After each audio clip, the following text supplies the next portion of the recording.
Good morning, everybody. It's time for Gaming's Dynamic Duo, a twosome that makes Stallone and I look like absolute weaklings in comparison. And now, here's Mooch and Crab.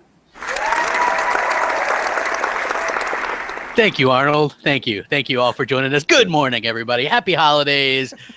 Happy Festivus for the rest of us. You know what? I hate to give it away on air, but I got Mooch a little something for Christmas. I made a donation to the Human Fund just for you. Thank you. Thank you so much. That's really nice of you. You know, not a lot of people know about the Human Fund, but the company that just keeps giving to people time and time again throughout the year. It's so nice. It's better than the Jelly of the Month Club, absolutely. Sure, and we are absolutely happy to be back.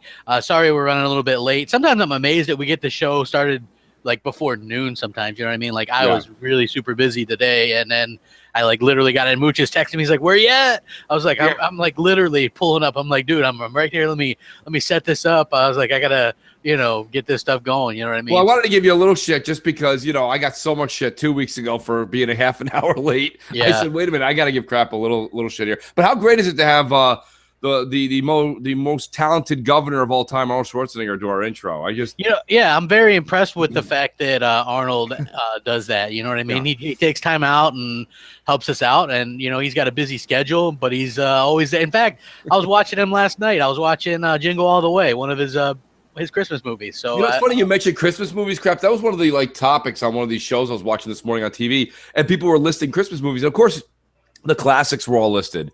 But I found it funny that a lot of people, like in the top 3, people are putting Die Hard as one of their top Christmas movies just because the event of Christmas was taking place. But when you think Christmas, I don't know if I really think about Nagasaki Tower or whatever that's called. Yeah, well, you know what? That is always listed as a Christmas movie. And another one is Batman Returns. Yeah. Based because it takes place around Christmas time. So I see those. I actually do watch those around Christmas time. Yeah, a lot of people watch. Yeah. I mean, don't get me wrong. I will say Die Hard was one of the great movies of our past. And to see like the Joe Pesci's, the Bruce Willis's, the Arnold Schwarzeneggers all do movies that are like in this Christmas theme, I find it hysterical. People still think Home Alone, one of the best Christmas movies. And Joe Pesci, he's one of the most feared gangsters in movies. Yeah. And out of nowhere, bang, he's just doing, these comical movies. I don't know. For some reason, we've been trying to make it an effort in the house to watch all kinds of Christmas movies. So I always do that too. Yeah, we were because last night was game night, and so I know you weren't around, but it was an interesting time because we were playing Star Wars Battlefront. And I don't think She-Wolf and GKB are big Battlefront fans. I don't think they're going to be playing that game like very often or anything. But it was still fun to get on there and talk a little bit about the game and things like that. I think Fox had just got back from seeing the new Star Wars movie and stuff like that. I hadn't seen it yet, but what was funny was I was sitting there giving my opinion on some of the Star Wars movies, and it didn't go over too well with some of the people that were in the chat with us because basically, as you know, I'm a big Star Wars fan, but I'm like the Burger King Pepsi Star Wars fan. You know what I mean? Like I think the new stuff is way better than the older stuff. And I had mentioned something like Episode 4 was a big sleeping pill, and I wasn't a big fan of it. It's like my least favorite one. That's how I think. I wasn't born back then, so I don't know the nostalgia of like that, how it stormed the world. I can get that why people like that one, but for me, I wasn't alive for like the 3 original ones at all. I think the third one I was, but I was like a baby or something. So I didn't see my first real Star Wars experience. I mean, I'd seen some of the earlier ones like in the 80s and 90s growing up. Well, what was the consensus in the chat? Because I wasn't there. What happened? Well, they were like, "Oh man, you're dead to me," this kind of stuff, right? Because I was just like, you know what? And what's the funny thing is, I always levy my opinion, and I give good, valid reasons.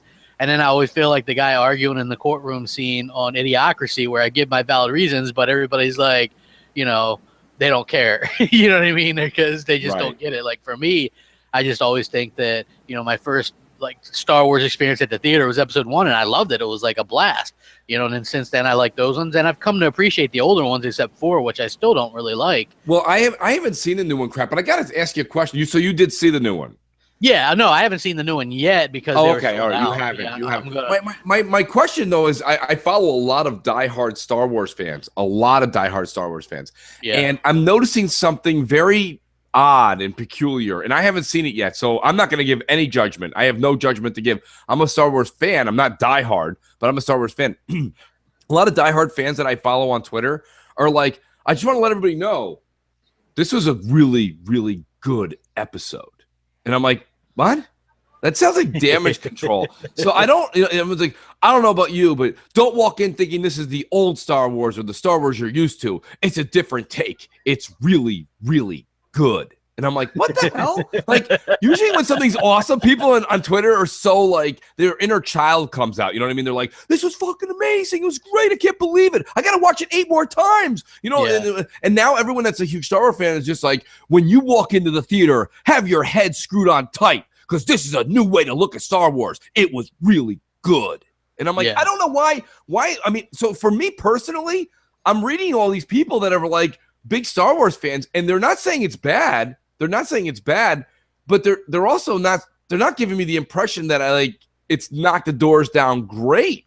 So I don't know how to take it. I'm kind of, Well, the funny thing was, like, I was joking around with people because I think Fox might have been one of the. There was like 2 or 3 people that had seen it, and I was joking around like, "Oh, this person dies, this person dies." And I was just guessing. Right. You know what I mean? And she messaged me. DM me on Twitter. She's like, "Did you see the movie? How would you know?" And I says, "No, I didn't see the movie, but this takes place prior to episode 4, right, leading up to it, and none of them are mentioned in any of the other movies. So you have a good feeling that most of them are throwaway characters that die, or some kind of like suicide mission or something. I'm not giving away because again, I've never seen it. Don't know what would happen. No, I don't. I don't know anything about it. So I have that good feeling that it's going to be one of those Dirty Dozen type things, and so who knows? But I am looking forward to seeing it. But I think a lot of people equate Star Wars with lightsaber battles and stuff like that, and I don't think there's any of that in there. It's just, hey, we got probably somebody to tell us to shut the hell up. Yeah. That's what's going to happen, too. That'd be perfect to start the show. Yeah. MNC Mornings, how you doing? Happy holidays. Merry Christmas. What's up, Mooch Crap? This is Dan from Florida again. How you guys doing? Just good. You're talking about that, things saying Sony might not do another PlayStation. Getting out of the hardware business. Crap, I seen your video. I'm just calling in to see what Moose think about it. That's pretty much it. Oh, one more thing. I'm Batman. All right. He's Batman. That's Batman from Florida. I don't know. I did see your video, Cap. I'm trying to catch up. I wasn't home the past 2 days for the most part, and so there was a lot of people doing their. I didn't see a lot of podcasts except for to give a shout out to the Next podcast. Next was on yesterday, which I'm going to watch later on this evening. But I was trying to catch up on a lot of people's videos on the travels. And I did see what you were saying. Crap, can you just reiterate the video? So that I saw it, but okay. So there was this analyst, and I believe he's like he specializes in like the Japanese side of things. So it's not Pactor, and he said that he sees that Sony is going to be making a move towards doing software and services. Sound familiar? And it looks like that they're probably going to get completely out of the hardware business. And there's also talk that they're going to merge the movie business with the PlayStation business right now. They're trying to consolidate everything. So, I think it's definitely kind of an interesting situation. And my thing was, like, I did the video, but I wouldn't worry. Like, if you're a PlayStation man, I wouldn't worry for the immediate future.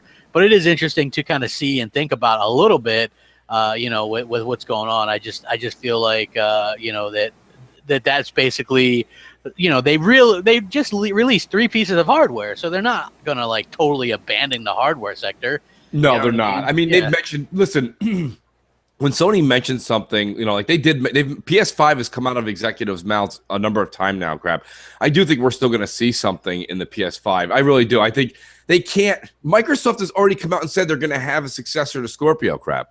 So how can Sony not counter that? They can't counter that with streaming gaming. We're not there. We all know we're not there yet. Not only are we not there yet, but America in particular might never want to be there. You know what I mean? Like, I think Netflix is a little bit different than, streaming video games. Like I don't know. There's just something unsavory about that. Like that's big in other countries right now, but I don't know if it'll ever be big here. And I can't say that I would ever be a big fan of that, even with my limited internet. Even if I had unlimited internet, I don't think that I would be really into that. So, there's just something weird about it. And then if you have multiple people and whatever. But anyway, MNC Mornings, what's up? How you doing? ¿Cómo estás? Hey, happy holidays. Happy holidays. Hope you guys got back safe and everybody's doing well. This is Trunks. 305 from Twitter and Xbox Live. I just wanted to get your guys' take on Microsoft possibly buying the Rise franchise, and also I wanted to hear what your thoughts might be for E3 and possible new games coming out, because right now I believe I've seen a few videos about how Microsoft is not going to have anything coming out, and I highly disagree with that, because they've only got, like they said, maybe 10 exclusive games coming out this coming fall. So if I can get your take on that, guys, thanks a lot, and let's rack those likes up. well, all right. Well, maybe he was a crapaholic. I don't know. But you know what's interesting, Mooch, is we'll get to his question here in a minute, because there's so much to cover. Actually, we actually got an announcement to make. Like, obviously, next Sunday is Christmas, so there's not going to be an MNC morning on Sunday. We'll make it up either Monday or Saturday. I don't know. I guess we'll talk after the show, because literally I got in right before we went on air, so we haven't really had much time to talk about it. But yeah, so we'll definitely make it up to you guys. But as well, like, you know, you missed Crossfire Friday, and people were DMing me and messaging me, what are the chances of a Crapfire podcast? And I was like, slim and none. I was like, I'm not doing anything. You know what I mean? Like, it just makes you think that, like, people really listen. I got news for you. I feel their pain, because there's times that, like, there's other podcasts, and most people don't miss them, but every once in a while there's someone who can't make it or this and that, and I'm like, geez, you kind of get into a routine. So that's why when people say, you know, crap, you've mentioned it a few times, you're like, oh, there's too many podcasts. It's funny. There may be a lot out there, but there's a lot of TV shows too, right? You just pick the ones you like to watch. So what's nice about having multiple podcasts out there is it gives people the ability to turn the channel on and not. And look at me, I'm a big Walking Dead fan, right? Walking Dead's now not coming back till February. Their mid-season finale was last week. So I know, and I appreciate, by the way, thanks to everybody who wrote and said, hey, Mooch, we're going to miss Crossfire, but we really hope you have a great holiday with the family. Went out and visited some family that's out of state. It shows me that a lot of people really do appreciate the show. You know, you always think you get that. I don't always. Crap, you're a big thumb the show, like the show. I'm more of a thumb the show. Like, I'm old school. I like to actually have someone tweet it. I like to hear it. You know what I mean? The thumb is kind of generic for me. So when I got tons and tons of messages this weekend with, happy holidays, season's greetings to everybody, and Mooch, take your time, enjoy time with the family. It let me know that they realized that Crossfire wasn't on and that they really, truly enjoy the show, which just makes me want to come back and do Crossfire that much even better as we move forward. So it's great. It really is a great thing, and we have an amazing. People, they don't understand. They think we use the term loosely. We do have an amazing community out there, and I'm happy to be a part of it. Yeah, absolutely. And to answer his question, Microsoft obviously have games that we don't know about, but also Microsoft likes to keep things in check as far as what they're going to show off, because obviously the stuff they showed off at last E3, we've already got 4 of those exclusives out. So the rest of the stuff is probably stuff coming out early part of next year, maybe some around launch Scorpio time. And they don't want to go beyond that because, I think that people are kind of tired of that in the Xbox camp.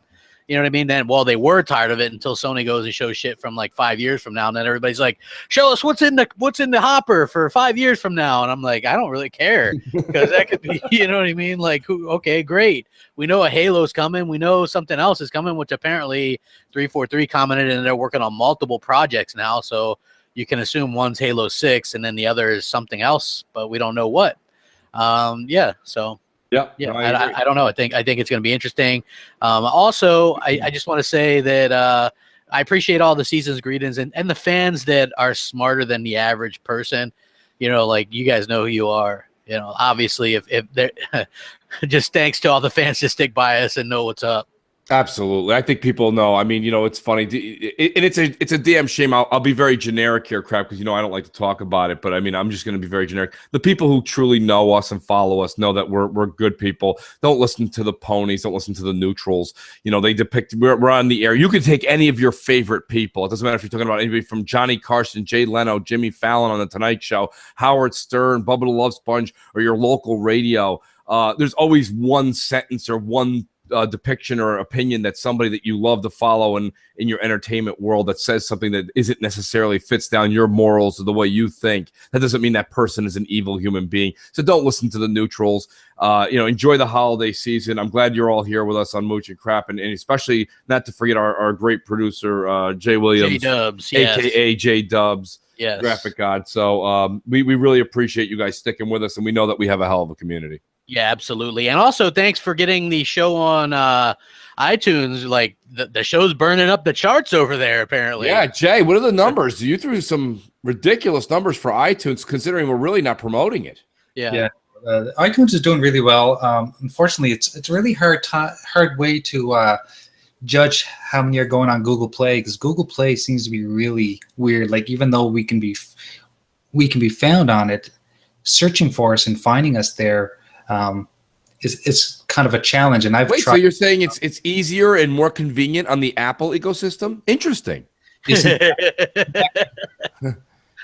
No, seriously, I'm not sure what's going on with Google Play. And I even had a conversation with Doc Cupcake about this, and he said the same thing with TXR. Something about Google Play, they index things differently, so it may be a little trickier to find, but if we provide the proper links, people can find them easily. Yeah. So, well, I mean, that's pretty cool. What was like one of them was at like over 10,000 downloads or something? Oh, yeah. The episode 1 was over 10,000. Hell yeah, people are digging the mooch and crap, and people are digging the. I've been getting this a lot lately. Something that happened. Thanks, mooch and crap. It's so great. Did you see the guy in the chat just now, Sith Lord? What did he say? He just wrote, "My dog died. Thanks, mooch and crap." So I mean, it's just I have loved that crap. Somehow you started that, and it's picked up some major momentum, and I can't stop laughing. I mean, the things people are sending me, like literally, a guy sent me a picture of him shoveling 1.5 feet of snow yesterday, and just wrote, "Thanks, mooch and crap," middle finger. It was fantastic.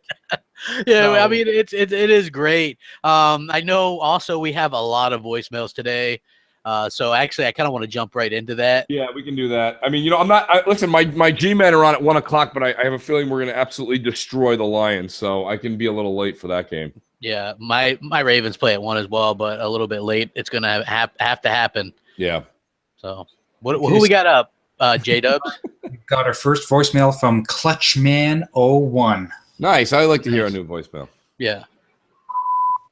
What's up, Mooch and Crap? This is Clutchman01, fan of the show. I just thought I'd bring up a topic. I heard it brought up a couple times where the situation is posed that if Xbox should stand on its own rather than being tied to Microsoft. I kind of agree with this view from a budget standpoint. Possibly they could afford to support their own venture just as Xbox and not Xbox by Microsoft. But this is what I'm thinking.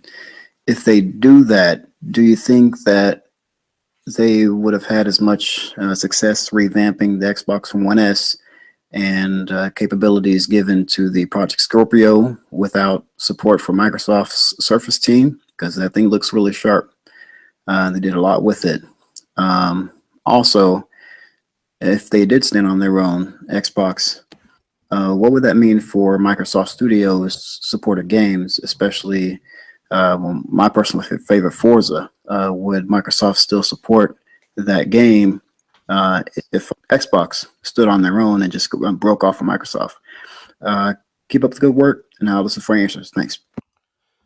Okay, well, I mean, that's a good question. It's something we've heard a lot. Yeah. I definitely, they should never break off from Microsoft. Never. All of their finances would be just out there. That it wouldn't look good. Crap, can I use a mooch analogy real quick? Them breaking off, if anyone hasn't seen the movie Tommy Boy, go watch Tommy Boy, and in the first hour, that would be what happened if Xbox pulled away from Microsoft. Once the father passed away in the mega business, and Tommy Boy had to hit the road looking for freaking sales and getting partners, that's what you can get a good look at a T-bone up a butcher's ass. It's got to be like your butcher. So like it's Xbox breaking off from Daddy Warbucks is not an answer. I don't understand how people say that's a good idea. I never understood. It's terrible. Especially since Xbox is very cloud-oriented, very services-oriented. Yeah. You know what I mean? And that's what it's tied into. So right now, Xbox, people should be really thrilled that it's tied to the Windows platform, which is like the biggest thing. You know what I mean? And like I said, in the cloud and stuff like that, it would be disastrous. A fucking disaster. And you think they have low bucks now, they would have... every game would be budget soft. You'd never see advertisements. It would be awful, just awful, terrible. Yeah, no, I don't know. What was his second part with the Surface team? Crap, I didn't get. He was asking like, would the Surface team like still be working on it and stuff? I mean, if Xbox was on its own, I would assume it'd be on its own. It would be on its own, so yeah. then they would actually have to hire and contract the Surface team. Where right now, Phil just picks up and hits Extension 2. Yeah, you know. So I mean that would be a bad idea, but that would mean the end of Xbox would be in sight. So yeah, you definitely want to kind of. Hey, crap. Todd McDanger in the chat says Mooch could sell brake pads. You could, because you would get it right. You're like, I can get a good look at a steak or at a T-bone by shoving my head up a butcher or a cow's ass. He said a butcher's ass again. Yeah, butcher's ass. Yeah. I think that's just a good analogy in the fact that you never want to separate from your bankroll like that. That's exactly. And we're so busy lately. This is great. It is. M&C Mornings, what's up? How you doing? Happy holidays. Hey, Mooch and Crap, I got a question. With Christmas coming up, I've got several games that I'm getting for Christmas. In what order should I play them in? Should I play them? Should I play BioShock first, or Batman: Arkham Asylum, or Gears of War? That's my question for you today. All right, bye. Well, that's John. He's I believe that's John. Or Jay probably knows. Yeah, that was John Thomas. Okay, John Thomas. What's up, bro? John, to answer your question though, John, I would definitely start with Gears, because Gears, everyone's it's still on the hot plate. You know, everyone you throw Gears on, you jump into a multiplayer, you can see someone on your friends list playing, jump into their multiplayer. BioShock, as much you will actually, anybody who follows me on Xbox Live will see me playing a substantial amount of BioShock tonight. I'm just in the mood. It was just something that I'm like, I'm just gonna try and tear apart one as far as I can tonight. But those are games you can play at your own leisure whenever you want. Same thing goes for Batman Arkham Knight the remaster. That's my take. My take would say jump into what's hot for the season, especially and also if you have like a Dead Rising 4, now's the time to play it. Yeah, Dead Rising 4 would be a good one to play now. Gears 4, obviously. Play the newer stuff, because that stuff's like WoW-worthy. Yes. Go back and playing like the Arkham Asylum and stuff. They're okay, but they're very dated. Even though they look slightly better, just obviously the hardware is better now, and so games have bigger worlds and just seem a lot better to me. So go play with like the newer stuff first, and then go back and because I want to play BioShock as well, because I haven't played the first two, so I'm definitely excited to hop into those probably after Christmas. But yeah, definitely. And thanks for the call, bro. Appreciate it. Absolutely. We should probably I hate to go in between each call, Jay. We should probably hit a voicemail. We've got a record-breaking 20+ voicemails today. So yeah, absolutely. Who do we got up, J-Dubs? Next we have our good friend All Day. All Day. Oh, nice. All Day's he's on one of Zair's podcasts. What up, Mooch and Crap? This is your darkest distant cousin, All Day, member of the Xbox community and a PS4 dabbler. My questions for you guys is about retailers. I remember back in the day, you can walk in your favorite retailer, pick up your favorite console. Nobody gave a shit. Nobody give a fuck about what you buy. They might even offer you some bullshit accessories and some good games to, better your experience on your new purchase of your console. Nowadays, you got to walk in there with a fucking trench coat with your collar poked out, looking like the damn Secret Service. Hey, man, you got my PS4, my Xbox? Yes, right by the register. Grab it, dude. And there's so many times I'll be standing in line at these retailers, and all these retailers give misinformation about both systems. Completely fucking false. I even had one dude ask me, why am I buying this game on this console? I told him, is this a fucking questionnaire with purchase? What the fuck I gotta explain myself to you for? But my question is, do you think these retailers have a big impact on the choice of your console? Or do you have or even for the casuals, do you think they have a big impact on the casual purchase? And do they add more fuel to the console war? That's all I got for you guys. Good show. Peace. That was a really good question. Great question. Yeah, and actually, I've been at even GameStop, and you would figure they'd be even more informed than say like a Walmart or something. Right. But I've seen GameStop people mention, hey, the PS4 was backwards compatible. I've heard them say stuff like that. I've heard them say, oh, well, you don't need to pay to get online to play multiplayer on PlayStation. I mean, I've heard a lot of stuff that was just flat out wrong. So, I mean, what about you, Mooch? What's your thoughts? I feel the same way. Crap. Here's the thing. So you walk into GameStop. Most of the people there, first of all, even in my GameStop, I'm pretty talkative with a lot of the staff there. They're like, oh, they're mainly PlayStation people. Although I will say this much, they do see a lot of the points that we always kind of bring up. They're like, yeah, no, I totally understand. I get that. They're in that whole nostalgia. I grew up playing PS2, so that doesn't mean anything. You know what I mean? I grew up only eating pasta like 5 days a week. Doesn't mean I don't like a steak dinner. I don't understand how a lot of people, you know what I mean? Like, there's just a lot of people, they're stuck on these old morals. But what he says that's right is they're kind of preaching misinformation. There's people at GameStop that are saying games like Witcher 3 are only available on PlayStation, or they're multi-plats. They don't know what they're talking about. They just see they're falling for the propaganda. Some people are just there to work, right? Crap. They're just there to punch their card and go home and get paid. So they're sitting there and there's like, what's a bad example? Oh, Star Wars Battlefront. You see the whole Star Wars theme and then this and that. And it's like only on PlayStation. And it's like, okay. So they see that for like 6-7 weeks in a row. And then when someone's like, hey, I want to look for Battlefront, they're like, oh, you want it for PlayStation? It's like, well, was it Battlefront on Xbox?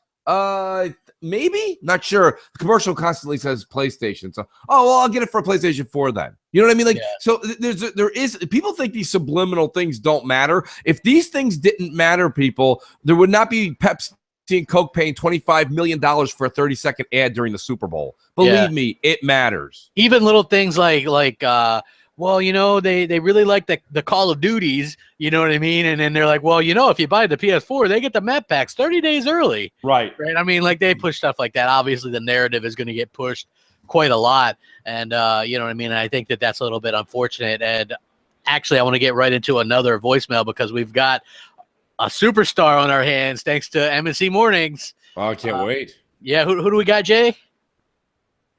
We've got Luca on deck. On the second floor. Luca from the second floor, of course. Yes, and she was actually on the Console Corner Ladies Night podcast and nailed it, except for the mic malfunction. But other than that, much very well done, and like a superstar in her own right now. We're gonna try and keep her grounded a little bit, but yeah. Well, let's play it, J-Dubs.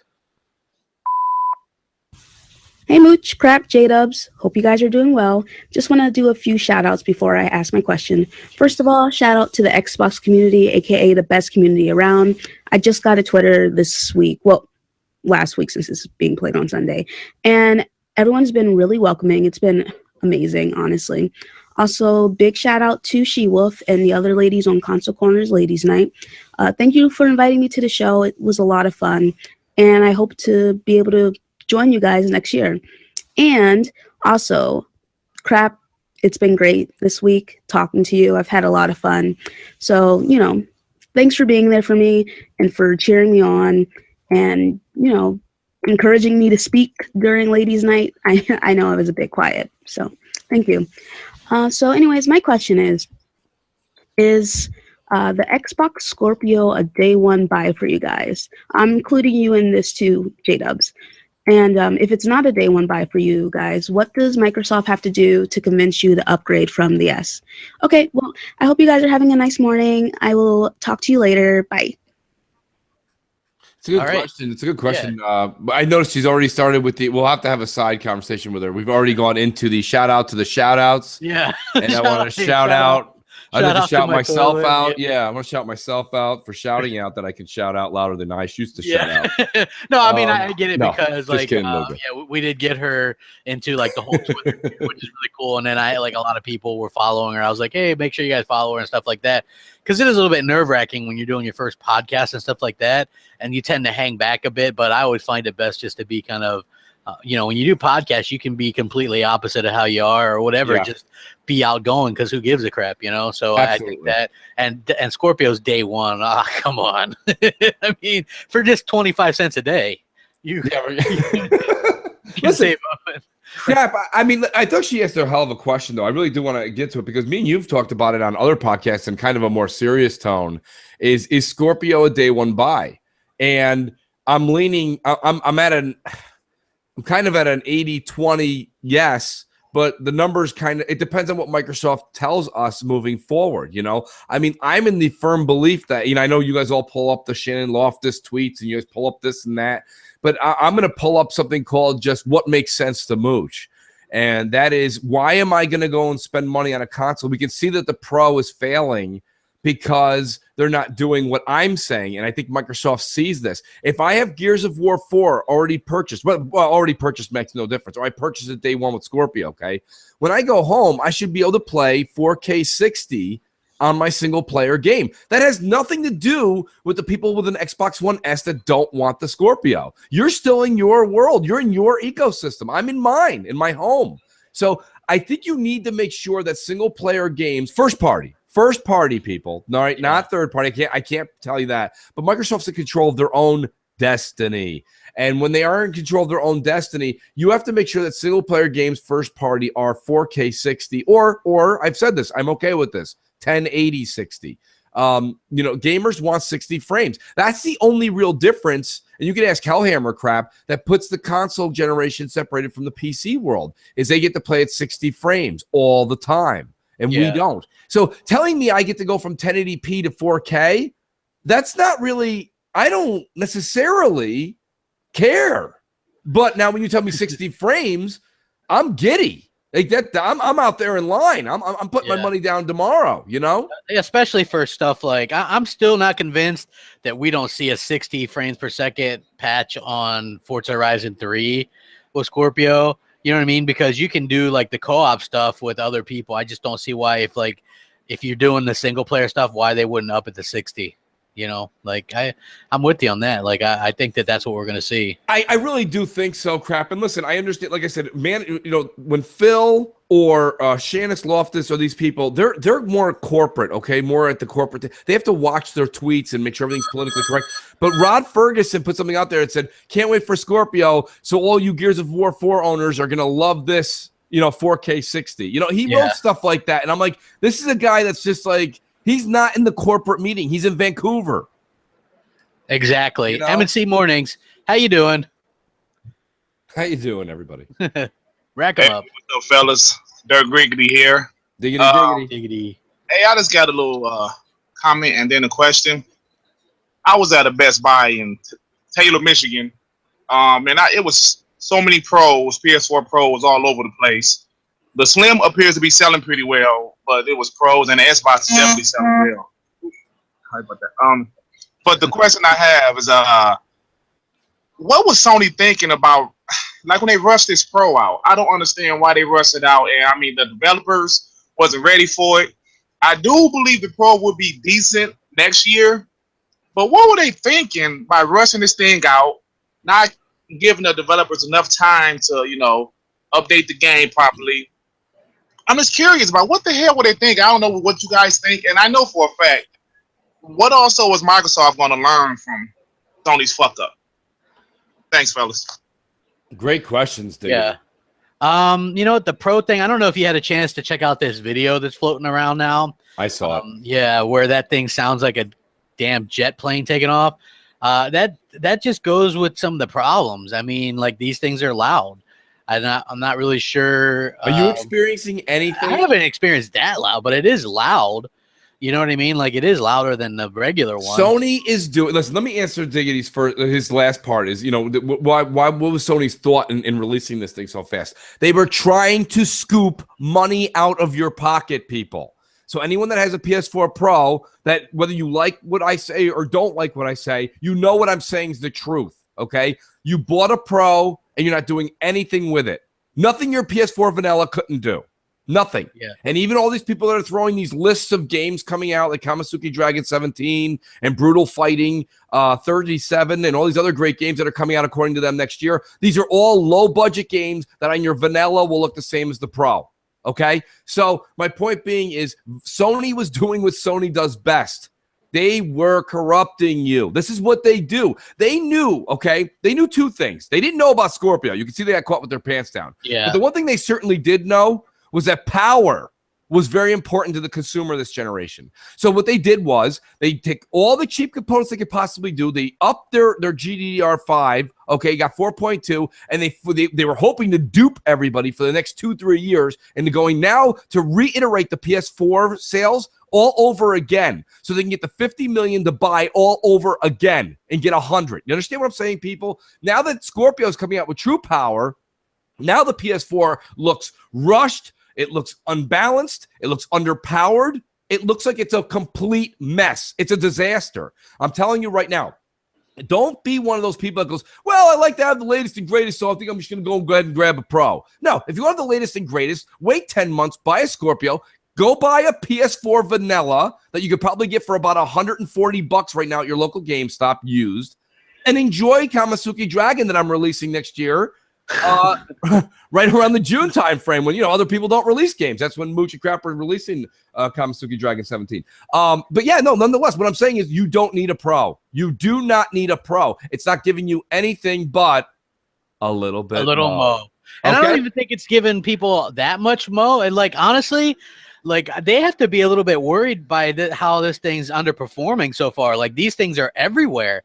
Like you can find these things everywhere. You know what I mean? I think that it's an interesting situation, to say the least. You know what I mean? That these things maybe aren't performing as well as Sony originally thought. Right. And I think that's reason for concern as far as I'm concerned. I think Sony should be as well.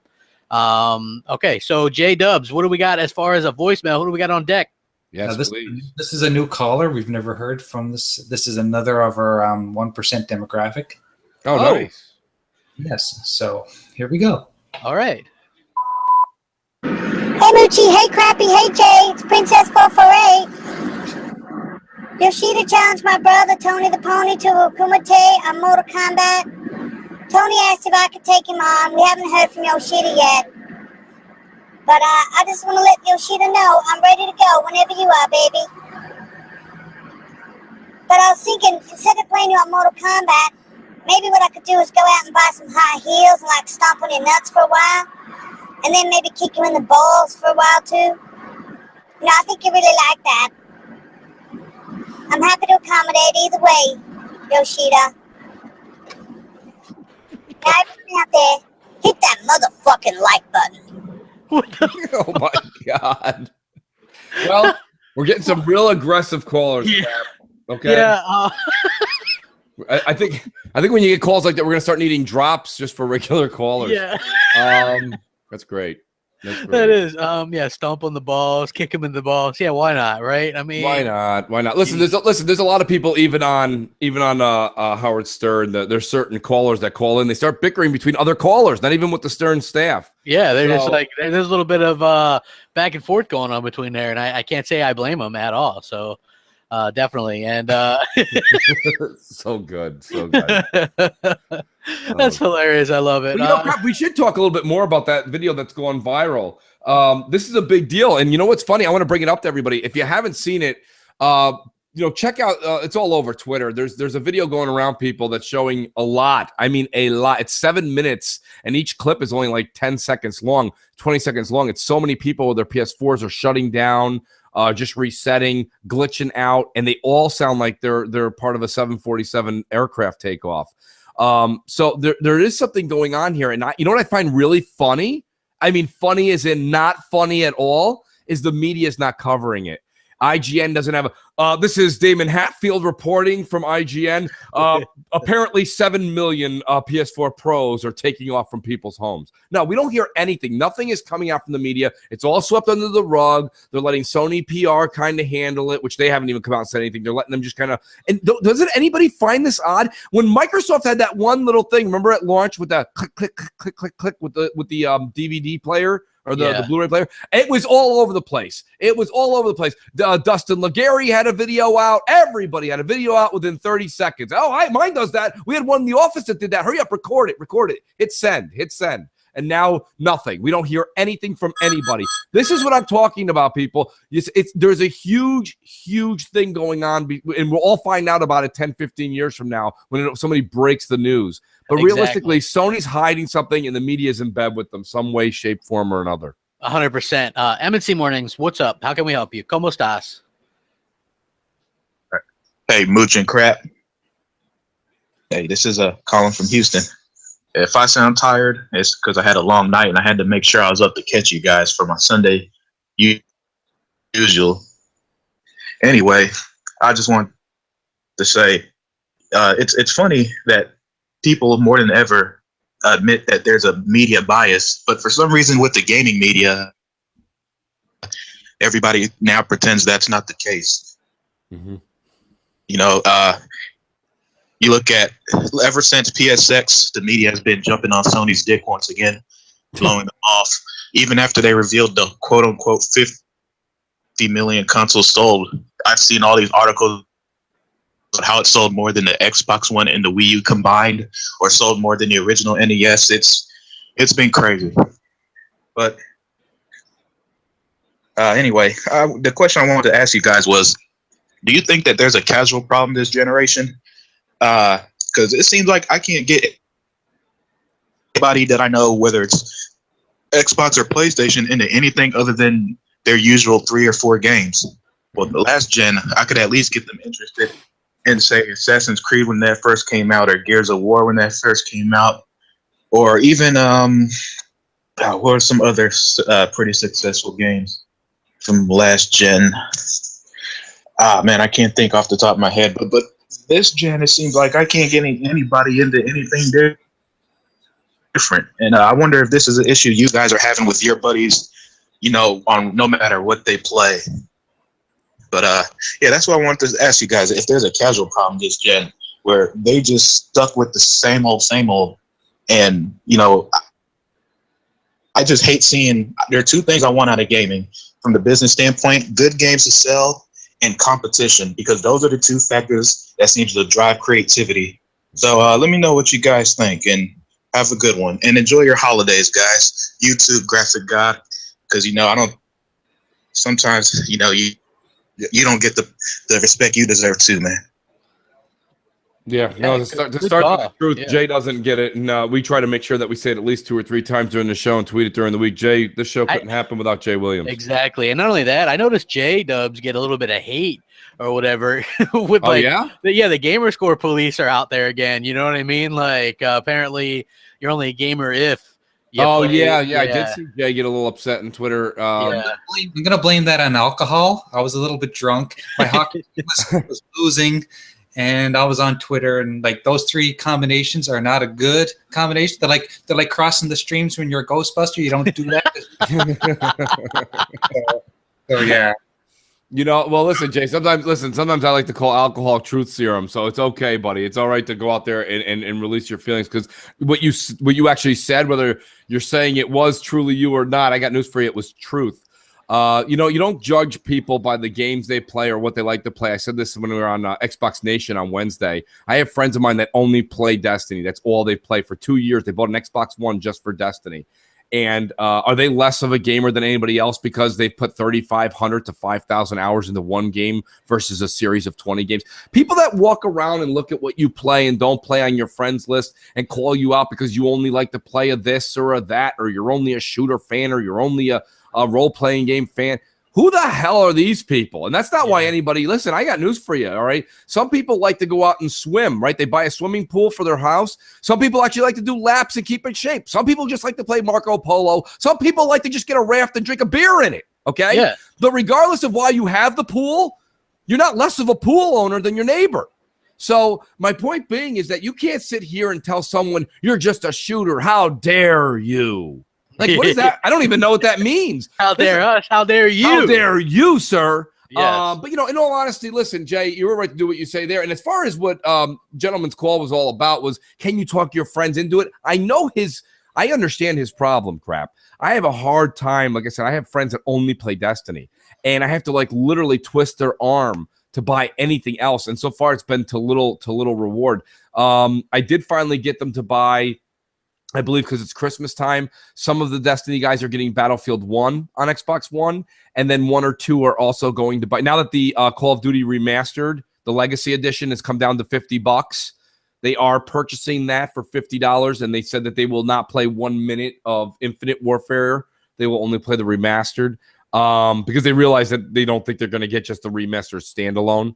Yeah. But really, other than that, it's been very hard for me to talk anybody into getting anything that's not mainstream. Yeah, you know what? It's interesting because I have friends that I couldn't get them to download free games like Sunset Overdrive.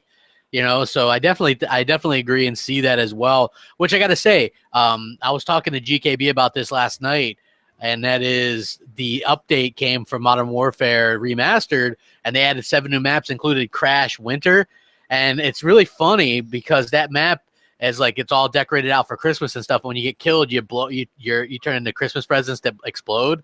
That's and awesome. and when a helicopter comes, it's all covered in lights. And then when the airstrikes come, you hear the sleigh bell sounds. Is that timed? I think it's only going to be. Well, no, I think it's out.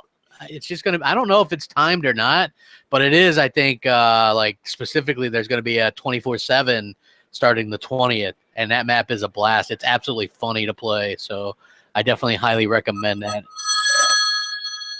Oh, we got a call. I am shocked because. No, I'm not really shocked. MSC Mornings, what's up? ¿Cómo estás? Hey, what's up? Hey, what's up, Mooch and Crab? This is John from Long Island, New York.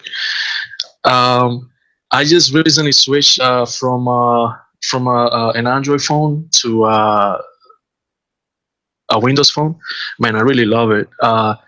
I just want to know if you guys have any I don't know, like news or anything like that can info me about a new Surface phone coming out. I heard from leaks. Let me know if you guys know anything. Yeah, that's it. Thank you. So he wants to know about the Windows Phone, which that's my wheelhouse right there, man. Yeah, go ahead. I like the Windows phones. There is a rumor of a Surface phone that would be pretty cool. So I guess you can hold out hope for that. But the problem is like the app situation. You know, like the developers don't want to make ads. It's like the Wii U. You know what I mean? Like developers don't want to take the time to make ads for it because the user base is kind of small. So that's kind of an issue. So I'm like Jez would be a real good person to ask about that because he writes for Windows Central. So yeah. So I don't know, but keep all hope alive for the Windows Phone. You know, I think it'll be the Surface phone, because I think that could kind of change things around, because Surface is a good brand in and of itself, and I think that would go a long way with reinventing the brand and reinvigorating it as well. So yeah, absolutely. Hey, all you people watching, hit that like button. Let's go. Come on, we can get to 200 before the end of the show. Let's rack them up. Absolutely. Hey, AJ Dubs, who we got on deck for voicemail? We have so many. We got Unbeatable MC. Okay, this is the guy that was complaining on Twitter that we weren't playing his messages for weeks, and I was like, dude, I don't know what to tell you, man. But anyway, glad we could get him on here. Hey, what's going on, guys? It's Unbeatable MC here, all the way from New Zealand. I just got a quick question for you guys about Project Scorpio. I just want to know what color you guys want it to be. I personally want it to be white. I think the white colors go really well with the Microsoft branding, and I think they should just leave those black colors for the Elite lineup. And I really like the white color. You know, it reminds me of my OG 360, you know, the 20 gigabit. Like 20 gigabit. Now we're up to 1 terabit. It's fucking nuts. But anyway, yeah, I think the white one looks way better than the red Gears one, in my opinion. Mm-hmm. And yeah, I know Crap's answer's kind of going to be irrelevant because his one's going to get covered in mayonnaise anyway. But yeah, thanks, guys. Have a good one. Great. Yeah. I like the white one. You know what I mean? The white one is slim. Yeah, I do too. It's very Apple-like, I think. You know what I mean? I mean, I hate to say it, but it is. Like, you can tell they went for like an Apple. Well, I've got this thing going on in my upstairs. What do you call it? The entertainment that I have upstairs. I have like all black everything, but I have now the white Xbox One S, 1 terabyte. I decided to wait. Crap. And it's killing me. It's goddamn killing me that all you guys have. I have 4K TV downstairs, but I bought it before the HDR craze kicked in. Oh my god, I was playing Blizzard Mountain in HDR. I was like, holy crap! Thank you. So I don't have HDR, and I won't have it till next year. But you bum, you only got regular 4K. I only have a 4K. Yeah. So upstairs, I still have my plasma 1080p. That's where I'm going to be putting well, listen, everything's rumored that we're going to have great OLEDs with a better input lag next year, and everything's going to be cheaper. So you can really upgrade your TV. And what was probably a 6,000 TV set now will be like a 2,500 next year, and the 2,500s will be like 1,500. My point being is, I'm just going to wait because Scorpio is going to be the real deal Holyfield anyway. So with that being said, though, upstairs I will then have I have the white PS4 Destiny. I'll have the Xbox One S white, and then if Project Scorpio comes in white, I'll probably grab that. So I have basically, all the other devices are all, for stereo equipment, everything else is all in black, and then I have this like Triforce of white boxes that are neat, sleek, and slick looking under the new TV. So we'll see how that is. But I really do like the white, and I know it pains you to say it, crap, but it really is out of the Apple design book. Oh, I know. Look, it is. If you even just look at the I've been saying this about Nintendo with their 3DSs as well. Like when they do the compact white and stuff like that, it's obviously like trying to copy that. It's sleek. The thing is right, like I think that the white Xbox One S appeals to people for a lot of reasons because you can have that in your entertainment center. It's sleek, it's small, and it doesn't exactly. It's sexy, you know what I'm saying? Whereas a PS4, that's like definitely a console. You could just have an unassuming Xbox One S, and it's your hub of everything, and it just looks amazing. Like to me, it's the best looking console. Like they did a fantastic job. I'm thinking if they do close to what Xbox Pope did for a Scorpio look, then that thing's going to be just. I got news for you, crap. I said this. It's been on multiple podcasts now, but I think his design is going to be real, like scary close. Yes, I think so too. Because normally the Xbox camp is quick to say, "Hey, good job," and now they were just like, "Nope, we're not going to like it. We're not going to do anything," because I think that is very close. Yeah, and Tom, like they should go to him because he really had some good designs, like his Sea of Thieves ones. Which, damn, I'm so pissed off. Like the only one that I know that got into that is Delilah. Oh, that's right, the Sea of Thieves, and she can't really talk about it. Yeah. Well, I'm doing a Mooch interviews the ladies of Ladies Night again this Thursday on my channel. So it's going to be great about that crap as I have Delilah on there, and let's see if she can. You might end up doing 3 days in a row of podcasts. Yeah, well, to make up for my weekend off, what I'll do is smother myself in podcasting. Yeah. But no, what I'll do is I'll put Delilah under the hot lamp and keep asking her subliminal questions until she breaks. Yeah, exactly. Yeah. Well, she was like, I did see her on Twitter. She's like, I want it back because I guess the thing is over or whatever. And she tweeted out just like the Sea of Thieves logo was like, that's she good. Missed it. So yeah, it looks like I'm going to take that as a positive that she missed it and that she was really excited for it. And I know we've got a very good, that we've got a very good voicemail on deck, J-Dubs. When I see this, I want to get right to it, man. Come on, let's rack this one up. Oh, God. Everybody's sitting down. Strap yourselves in. Yes. Oh, boy.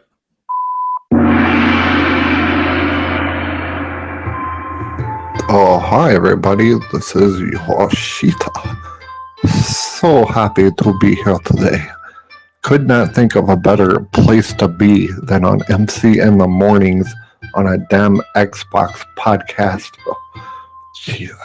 When will you guys ever learn that Sony rules the damn world? I've called today because I feel sorry for you guys. So I came to bless you guys with some Christmas songs. Right, Sean Murray? Oh, I forgot I cut out his tongue. He can't talk. So he doesn't lie anymore.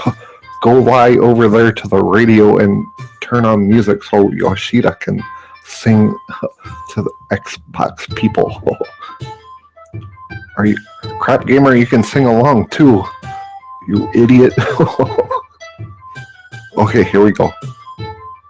Frosty Snowman had a very shiny nose, and then when the chicken dog laughed and called him names,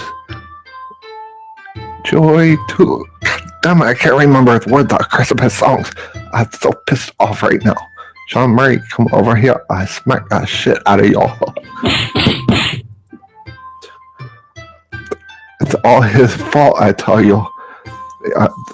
I know what we will do. We will just blame Microsoft. That's what we usually do. Blame Microsoft. To everyone else in Sony, my Sony loyalists in chat, I want to say that I'm sorry for this mishaps on the update that we did that bricked a lot of the consoles around the world. That's not our fault. Blame Microsoft. Just watch GameSpot and IGN. You might learn something from them. Hashtag blame Microsoft. Okay.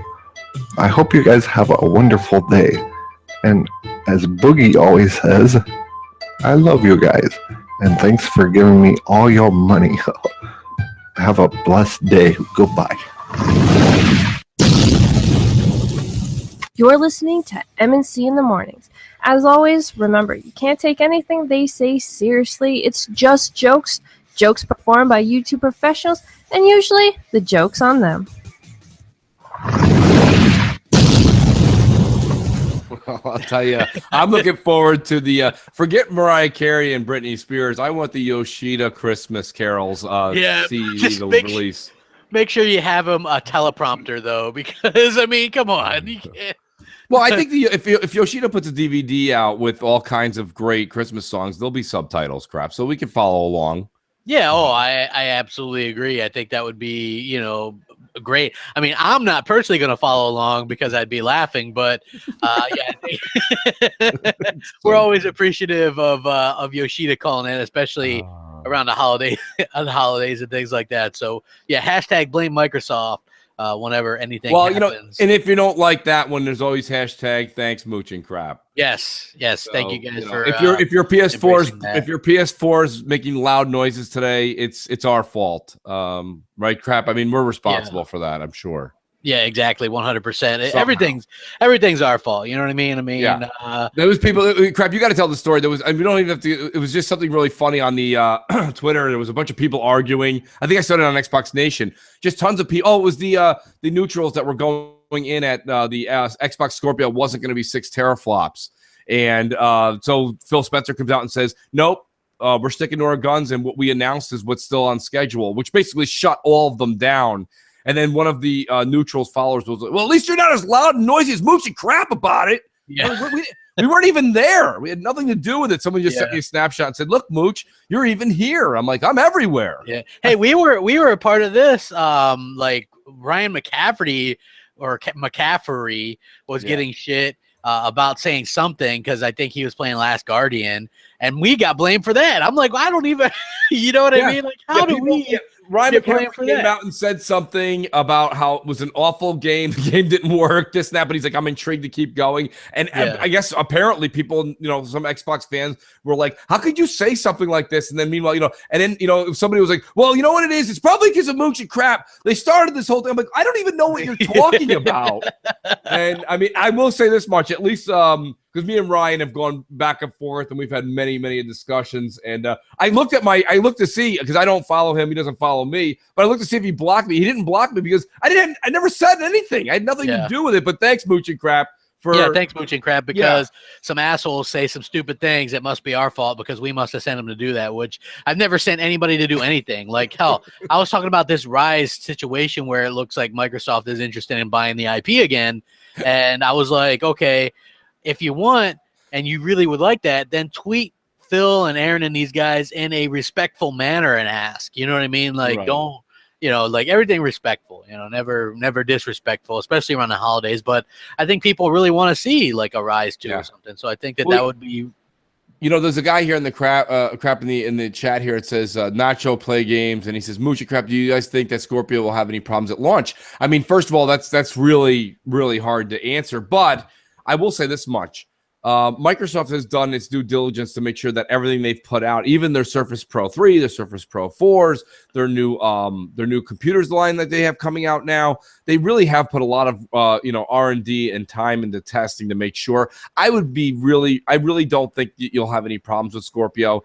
I mean, Scorpio is getting more and more computer-like, and let's be honest, Microsoft is in the business to do that. I mean, that's just what they do.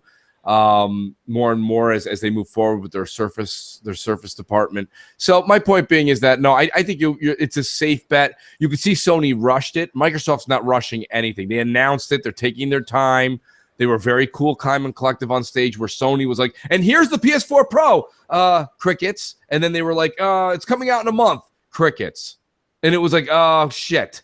You know what I mean? So I think that really Sony exercised their right to take advantage of the market that they had a firm grasp on early. They just wanted to reap the benefits. And to a certain extent, they are reaping the benefits of getting a lot of the Sony faithful to buy the same console twice, which they did earlier when they went from a 500 gig to a 1 terabyte, because they don't allow any external hard drives. They've done this. This will be the third time you've bought the same system, Sony fans. You bought the 500 gig, the 1 terabyte, and now you bought the Pro. All do the same damn thing.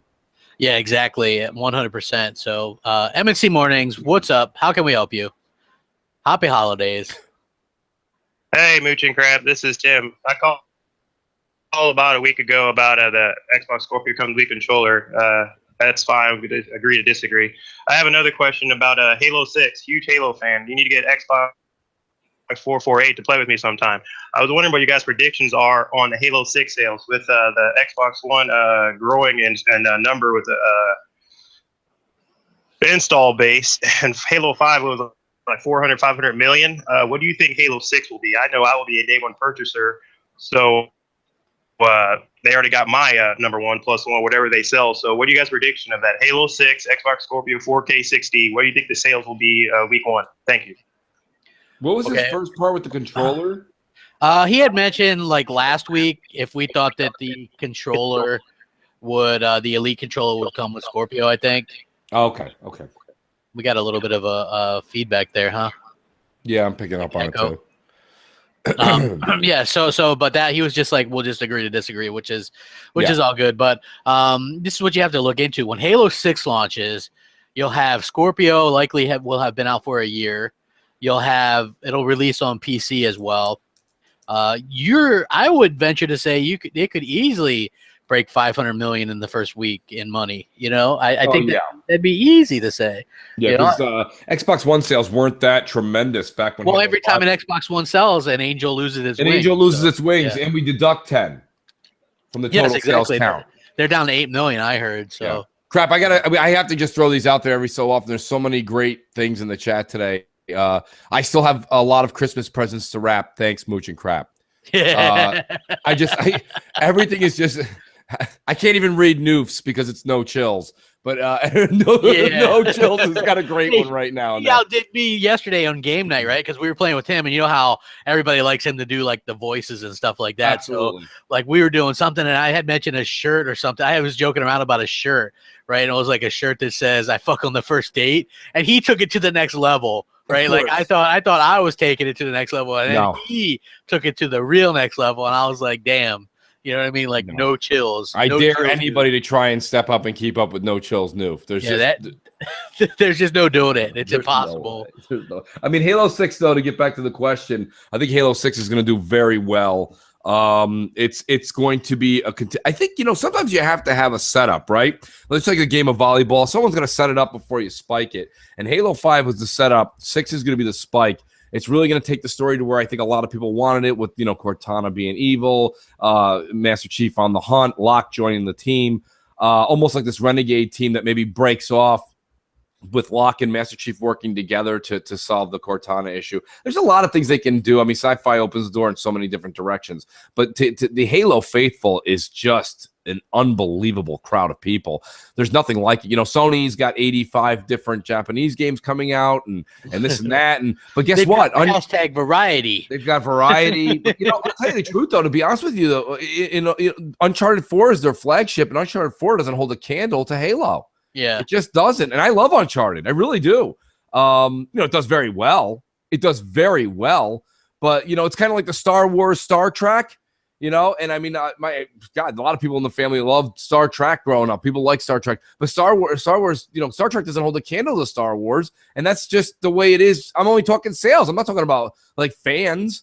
It's just the way it is, and unfortunately, Halo is Star Wars to Uncharted being Star Trek. It's just the way it is. Yeah. I 100% agree with that. Well, first of all, like Halo usually is a really good campaign with like phenomenal multiplayer.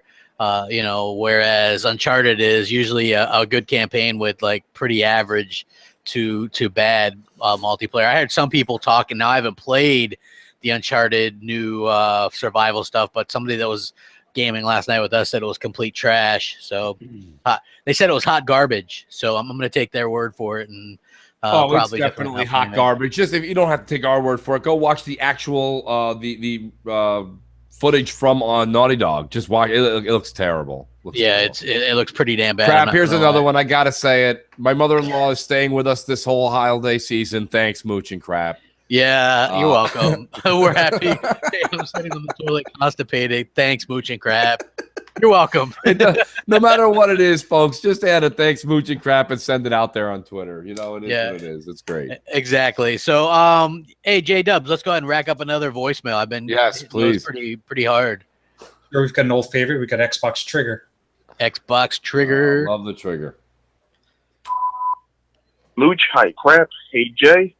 First, I want to say Happy Holidays and Merry Christmas, because I know you probably won't do a show on Christmas Sunday. And Merry Christmas to all Xbox fans, like even you Sony fans. Merry Christmas to you. All right, my question is, why do you think when these flip-flop Xbox games become pony, they start disrespecting people? Like, I don't care if you get a PS4 and you don't like Xbox anymore. But why do you have to disrespect people and call everybody X-Tards, X-Bags, all that stuff? Like, you don't see no Xbox people calling anybody those words. They say pony. That's the meanest word I ever heard. Xbox versus call it pony. Like, I don't understand this. Like, and these people used to be friends. You know what I'm saying? Anyway, what do you guys think on that? Well, happy holidays, Merry Christmas. Bye. Hey, well, happy holidays, Xbox Trigger. And yeah, you know what? It's interesting that well, the fallacy is, oh man, this person or this girl or this guy or whoever, they went over and now they prefer PlayStation. So now everybody in the Xbox community has ousted them and they hate them and all this just because of a piece of plastic. That is the biggest fallacy, bunch of nonsense ever. That is not the case. What happens is people, they do this, they want attention. They really kind of take shots at people that really stuck up for them and things like that, or help them out. And I think that's the part that drives the wedge there. I'm going to be general. I'll be general here, Crap. not being specific, but if anyone has seen Star Wars Episode 3, of course, where Anakin turns into Darth Vader and he goes to the dark side, at the very end, one of the last few scenes, he says, "Where's Padme?" And the Emperor goes, "In your fit of rage, you killed her." And then he's just like, no.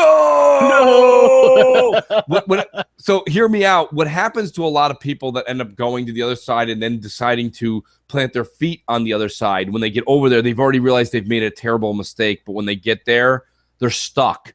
So their only way is to sometimes, go on the offensive. And then hence the long no, it's just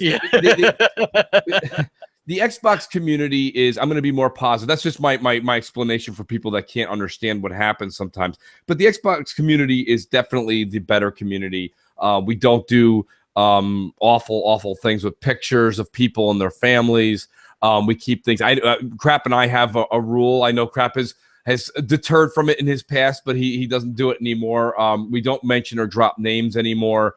I don't want to give. I work too hard on YouTube, doing all these podcasts to give anybody else credit. I don't want anyone. I actually, sometimes I chuckle at night when I see the people that make fun of us and you go to their channel and you see they had 100 views. It just goes to show that people aren't interested in that childish behavior. So, and those are the neutrals and stuff that I'm talking about, not anything recent.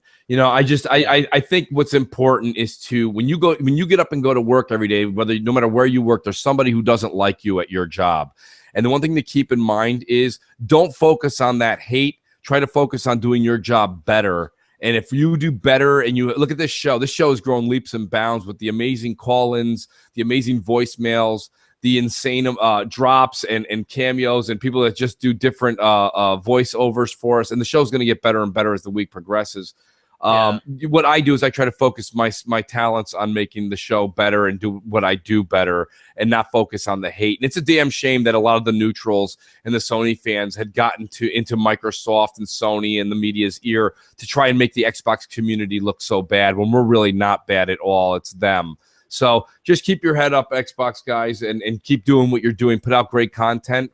And it's what Microsoft did. Microsoft was in a ditch in 2013. They could have just waved the white flag and sold Xbox to Amazon or this and that or all the other various rumors you used to hear. What did they do? They put their nose back to the grind. They put out a better product. They put out a better list of games. They've got a better group of people heading the corporation now as far as the Xbox Corp. And look at what's happening. They're winning NPDs. They're going to probably win December again. And next year is going to be a lot of Xbox wins, one way, shape, form, or another. So same thing I recommend to the Xbox community. Stay positive, and YouTubers, keep making great content. Your work will prevail over any kind of sarcastic thing you can come back with. And once Microsoft wins that in December NPD, what's up, Fox? You know what I'm saying? Yeah. Mayonnaise. Mayonnaise. Yeah, so it is an interesting situation with how people do that. I don't call attention to the names or anything like that because those people obviously want the attention and want that. So for me, like most people know who these people are. It's not just one or two people. There's a bunch of them. There's a bunch. It's not one. And look, and I like to equate it to wrestling. You know, sometimes there's a work and there's a shoot. A work is a work. You know, that means it's a work. It's a ploy or whatever. It's like that's how they script it. A shoot means it's for real, something that's gone off killed and it ends up being real heat or whatever. You know, sometimes people just work. You know, you got to know how to work. Like I know how to work it, so it's like I can make, and I'm able to do that in such a way that it's kind of entertaining and funny and stuff like that. But I don't have to. You know, there's a line. You know, you have a certain fan base or whatever, and it's okay to be critical. But then there's, you know, like you're not going to be disrespectful to those people. Like I'm never going to go to Xbox fans and go, "You MFer," you know, blah blah blah. Or especially like people that Photoshop. Like you're never going to see me becoming friends with people that have Photoshopped myself or my friends. Right. People that have made videos about myself or my friends. You know what I'm saying? You're never going to see me do that. I'm not going to interact with these types of people. They're degenerates. I'm better than them. So that's what I live by, and that's why I'll never kind of really worry about what those people are saying. So exactly. You know, and like I say, crap, that's actually a great point. And you know, it's called integrity. People have integrity for yourself. People that have done ill will. There's a lot of people that write me. They say, "Mooch, do me a favor." You know, there's certain people actually that I unblocked this morning, and it was because it was just over a game debate. That was a healthy debate. So me and those folks have made good terms, and we're following each other again. That's what's all about. I had that person blocked that one time too. Yeah, you know, no, I know, but it was never ill will. You know what I'm trying to say? Yeah, it was never anything personal. It was about a hot related debate topic in the gaming world. That's fine. That's something that you can come to a means. But like you were saying, when somebody does something and actually ridicules family or ridicules you personally, and it's a personal attack, to be able to go and coincide with those people, that's something that'll never happen. Maybe it's because I'm 100% Italian. It's just something that we can't do. Once you speak about us that way, it's over. You're dead to us. But I mean, in all honesty, you should keep doing what you're doing. Make great videos and make good content and keep your head on. And if you're just fans, I appreciate you sticking with us. I think the Xbox community's actually grown over the past few weeks. Yeah, and like, I mean, just look at how many podcasts and great people there are now. You know what I mean? I think that's absolutely phenomenal. Hey, we got some people's favorite caller on deck, or voicemail on deck.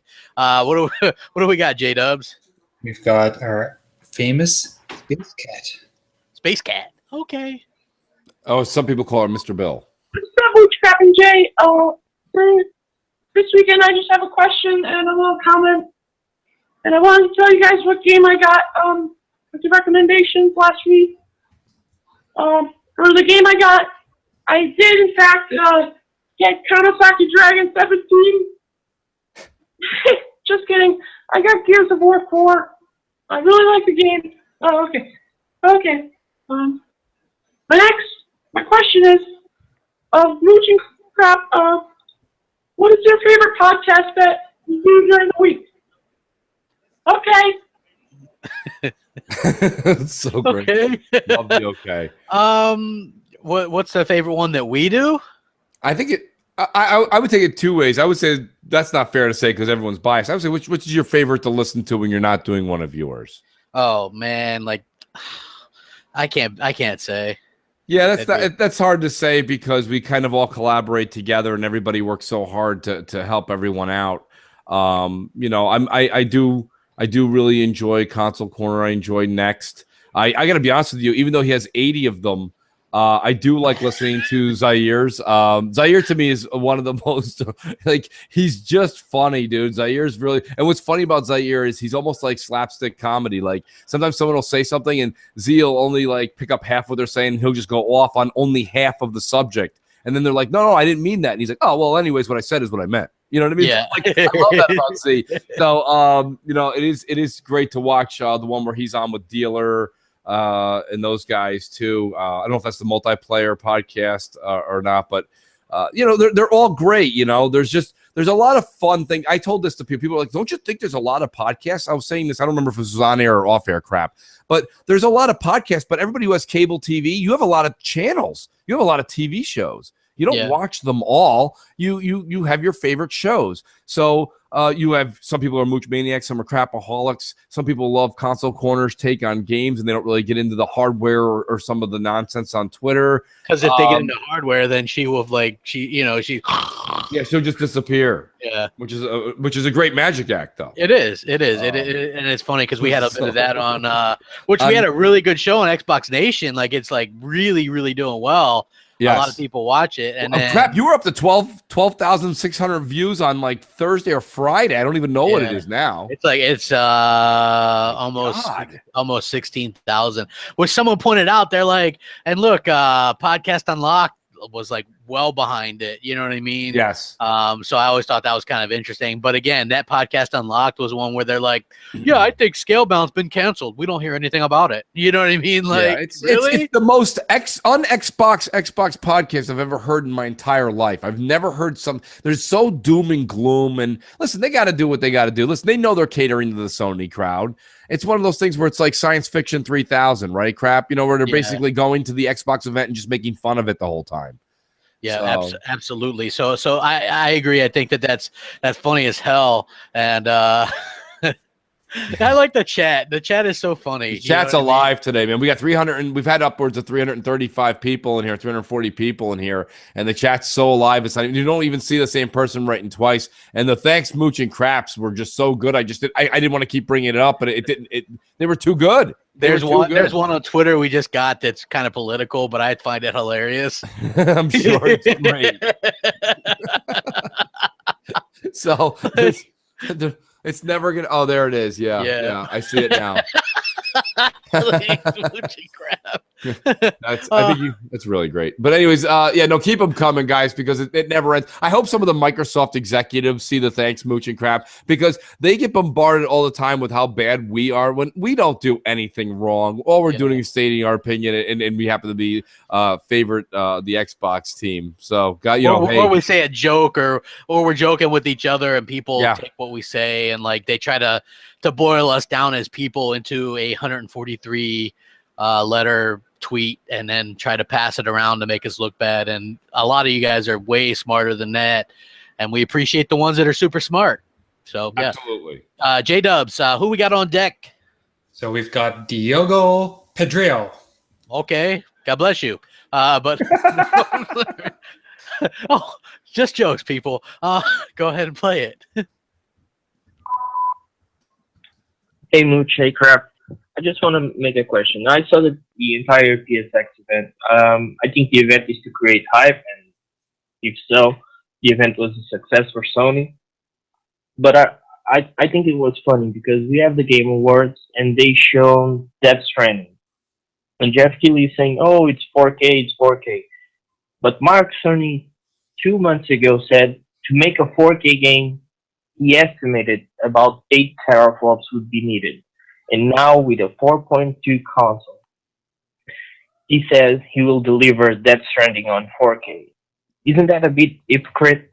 I mean, if it was Xbox, they would be bashing Xbox after saying that. And Mark Cerny is the head guy on the Sony to deliver exclusives and how the console works. and he said that in 2 months later, everything is all right. 4.2 teraflops is enough.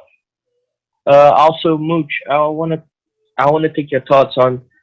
I know you watch kind of funny games. What are your thoughts on them bashing PSX? Because they said that they weren't impressed with PSX, and they have the show there. Thank you guys, and good rest of the day.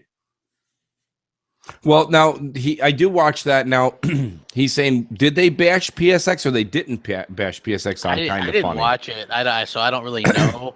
I watch Kind of Funny, not regularly, but I sporadically kind of check in on them. To answer his question, I think that I didn't see the episode he's talking about, so I can't speak to that particular episode.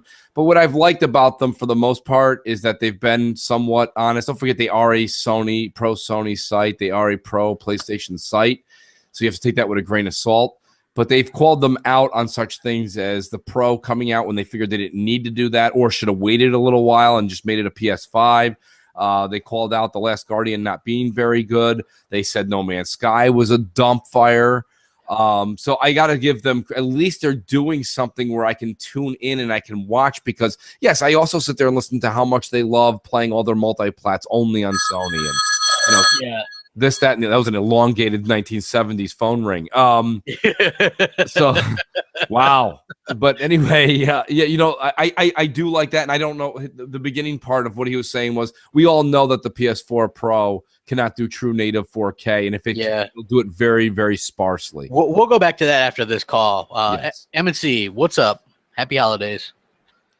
Season's greetings. Yes. Hey, Mooch, hey, Crap. It's Jay Jones calling in. And from Hamilton, New Jersey. Just want to say Merry Christmas. Thanks for everything that you guys and the Graphic God does for the whole Xbox community. My one question is, for somebody that's thinking about starting up a YouTube channel after the New Year's, what would you say is the hardest and toughest things about doing what you guys do, considering you guys inspire a lot of people, including myself, as possibly thinking about jumping into this community, as well as everybody keeps talking about PlayStation and a variety of games and this, that, and the third. What games have we as Xbox people really missed out on compared to PlayStation with all the great games that they quote unquote supposedly have? To me, I mean, I look at the list of the games that they put out just like you guys do year after year and what have you. There isn't any heavy hitters that I feel that we missed out on, besides maybe your Uncharted's. I mean, Bloodborne, if you guys really want to count that, go ahead. But I'm not too worried about Bloodborne myself.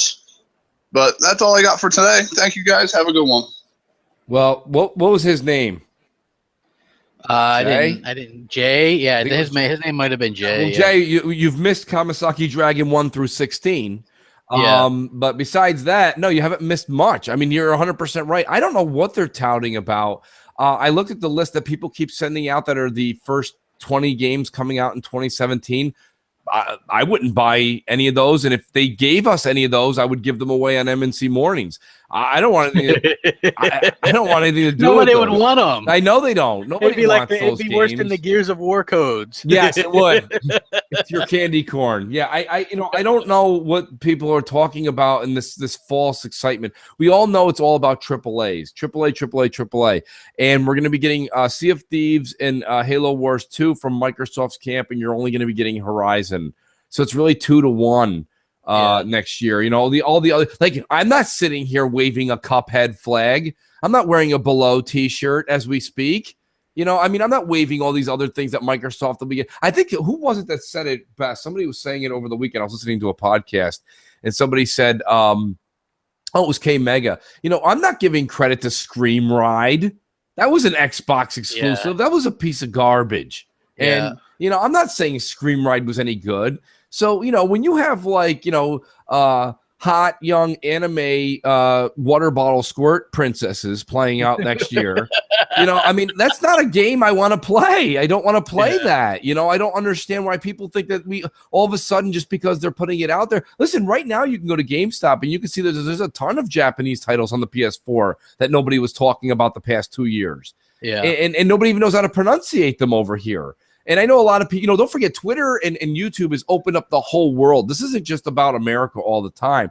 But unfortunately, and a lot of people don't like to hear this in the world, America runs the commercial district. China is the leader right now, probably in total capital as far as the yen, etc. But China could drastically drop to emergency troubled regions as far as monetary discussion if the United States stops buying their junk. Like, Sony first launched the PlayStation 4 in the United States before their own country. What does that tell you?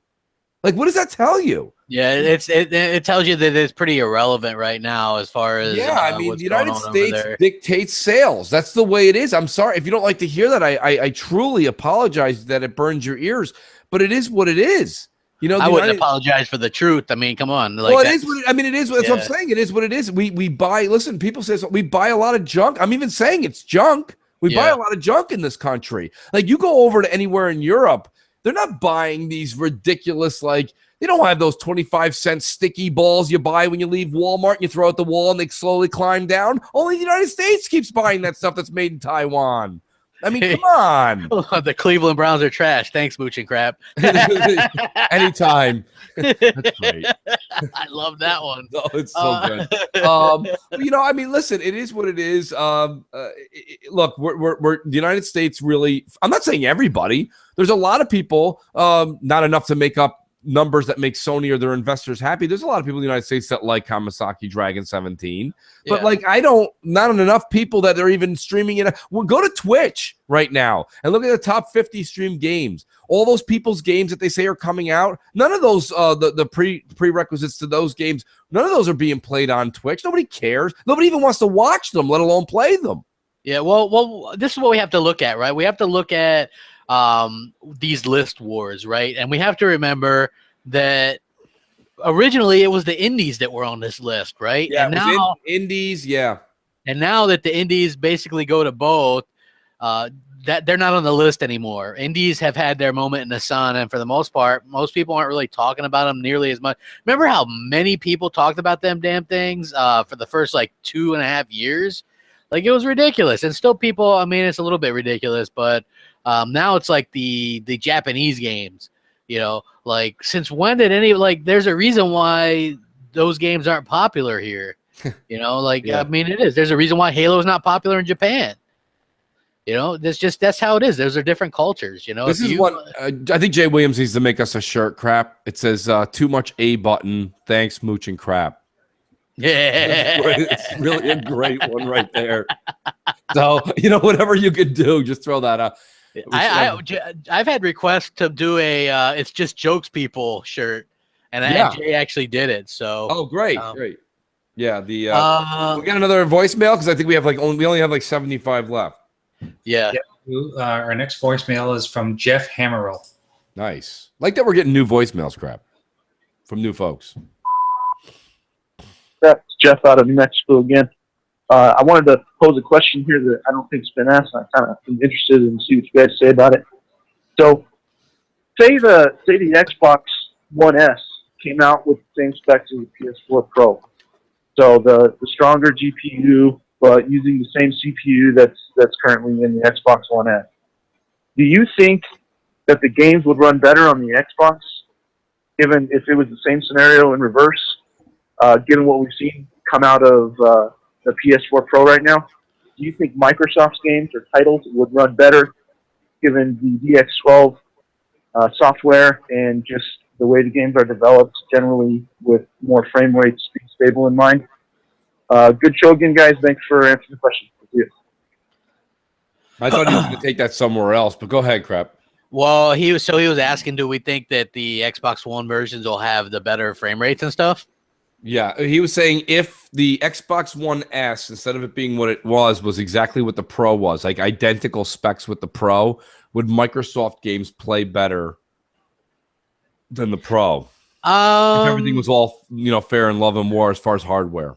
I don't know. I think it still depends on whoever the industry leader is. You're still going to have some of those smaller companies you're going to have some companies that are really going to love the power of the Scorpio, and so the Scorpio will get the better versions, and then you're still going to have some ass buckets that are going to just be tied to Sony and just are going to want to give Sony, whatever edge they can give them. And so, I do think that the majority of games will definitely look better on the Xbox Scorpio. But with the S, I don't know. Like, I think you would see some of that, but I think there's that loyalty to Sony.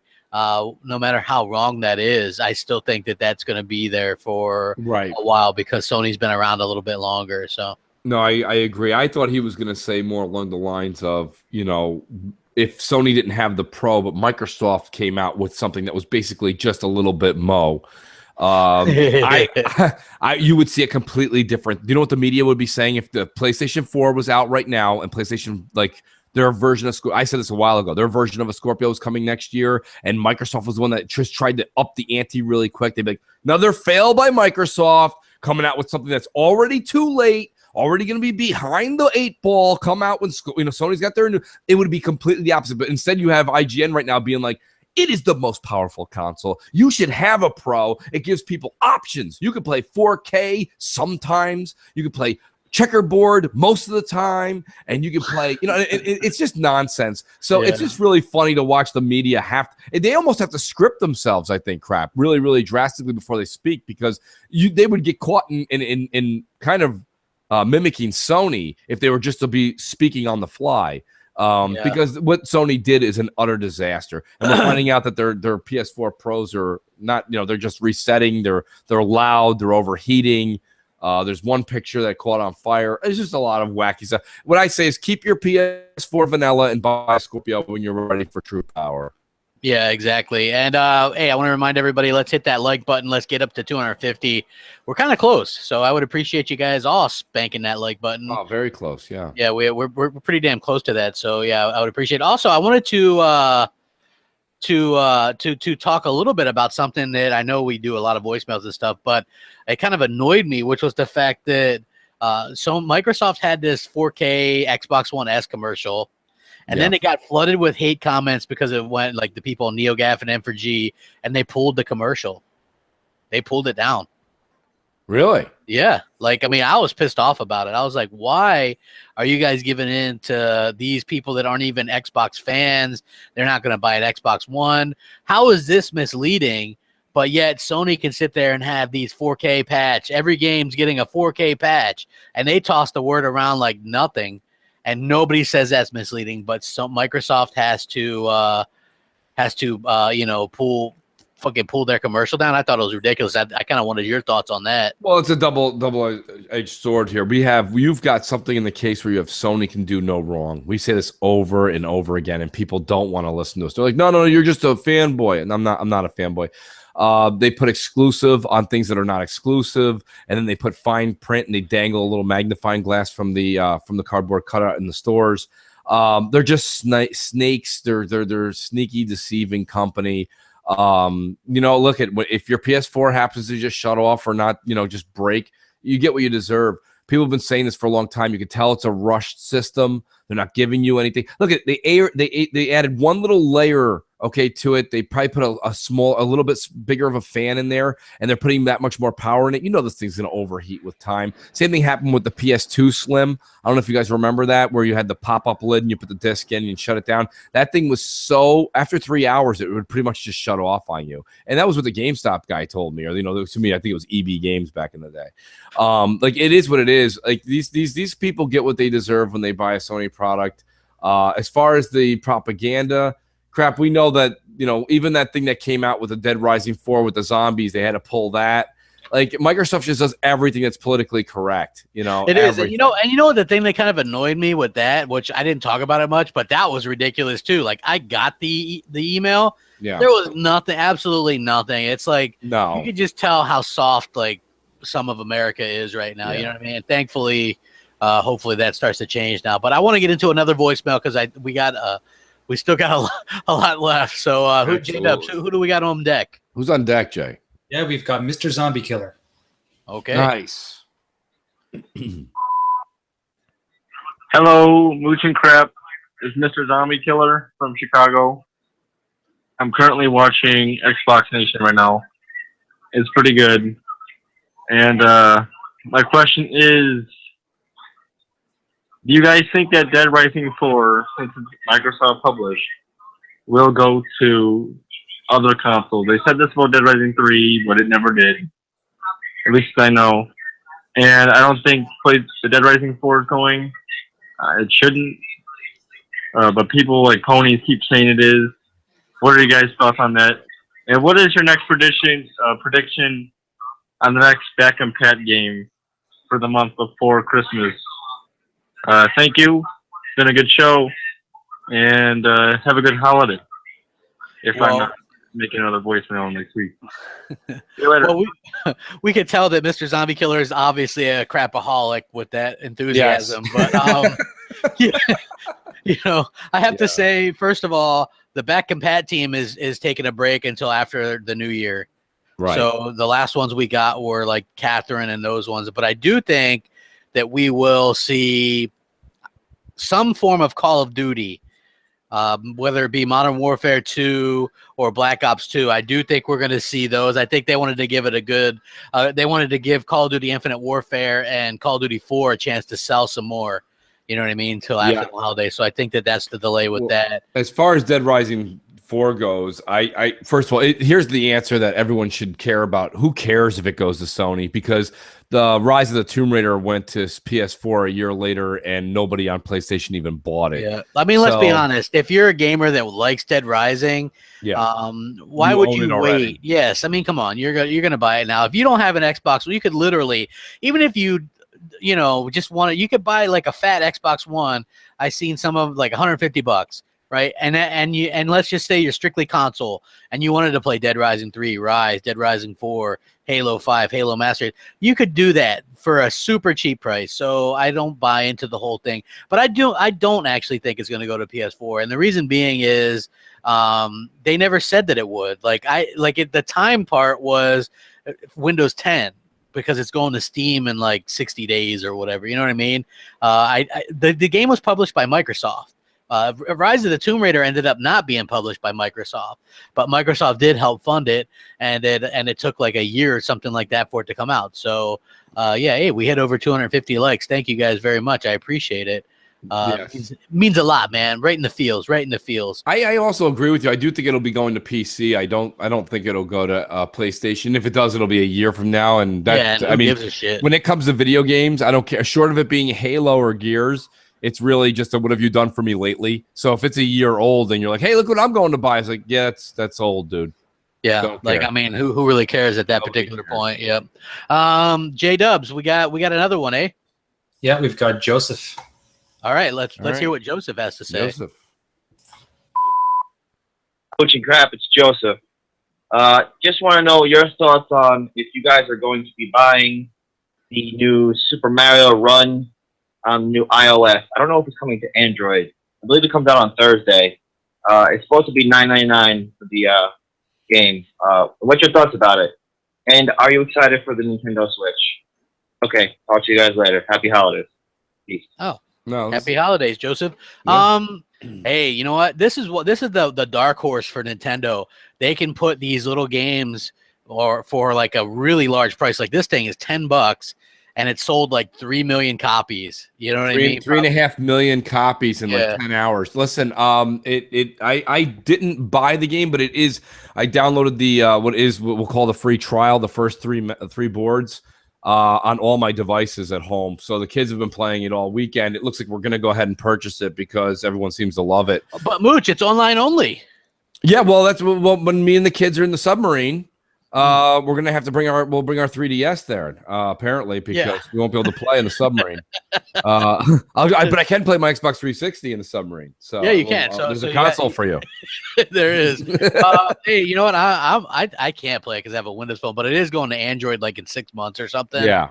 So I mean, there is that. Like Nintendo, it's like that's why I think like everybody's like, oh man, if the Switch doesn't do amazingly well, they could be done. I'm like, they're not done. Get out of here. No, they could put in and by the way, I do want to before we go any further, I'd like to correct Joseph. It's Mario. Yes, Mario. Yeah. As for the Switch, I am really excited for the Switch. Apparently, this thing's got all kinds of patents that it could have a share feature. Looks like they listen to that. It might have an achievement system. I'm very excited for it. You know what I mean? I'm looking forward to it. I'm honest with you, man. If this thing is $250, it's going to be the next Wii. This thing is going to sell really well. But again, this thing has no competition with PS4 and Xbox as far as I'm concerned. Right. No, This it's is like a their own standalone. thing. It's a Yeah. standalone thing. You're buying it or you're not buying it based upon the software that you love that Nintendo puts out. It has nothing to do with your favoritism or it's a rivalry thing. And just as I was liking Dark Optimus and took him out of the old doghouse, he is a Lions fan. For the next 3 hours, you are dead to me again. So Dark was just in my he was just in my fan favorites. I have to move him. I'm gonna move him over to the doghouse again. Dark, if you wanna hook me up with a code that you were setting aside for Mooch, man, I wouldn't mind, man. I wouldn't say no. Yeah, Dark Optimus should actually dress up as Santa Claus, and everybody could just like send in their requests. I want the Mountain Blizzard DLC.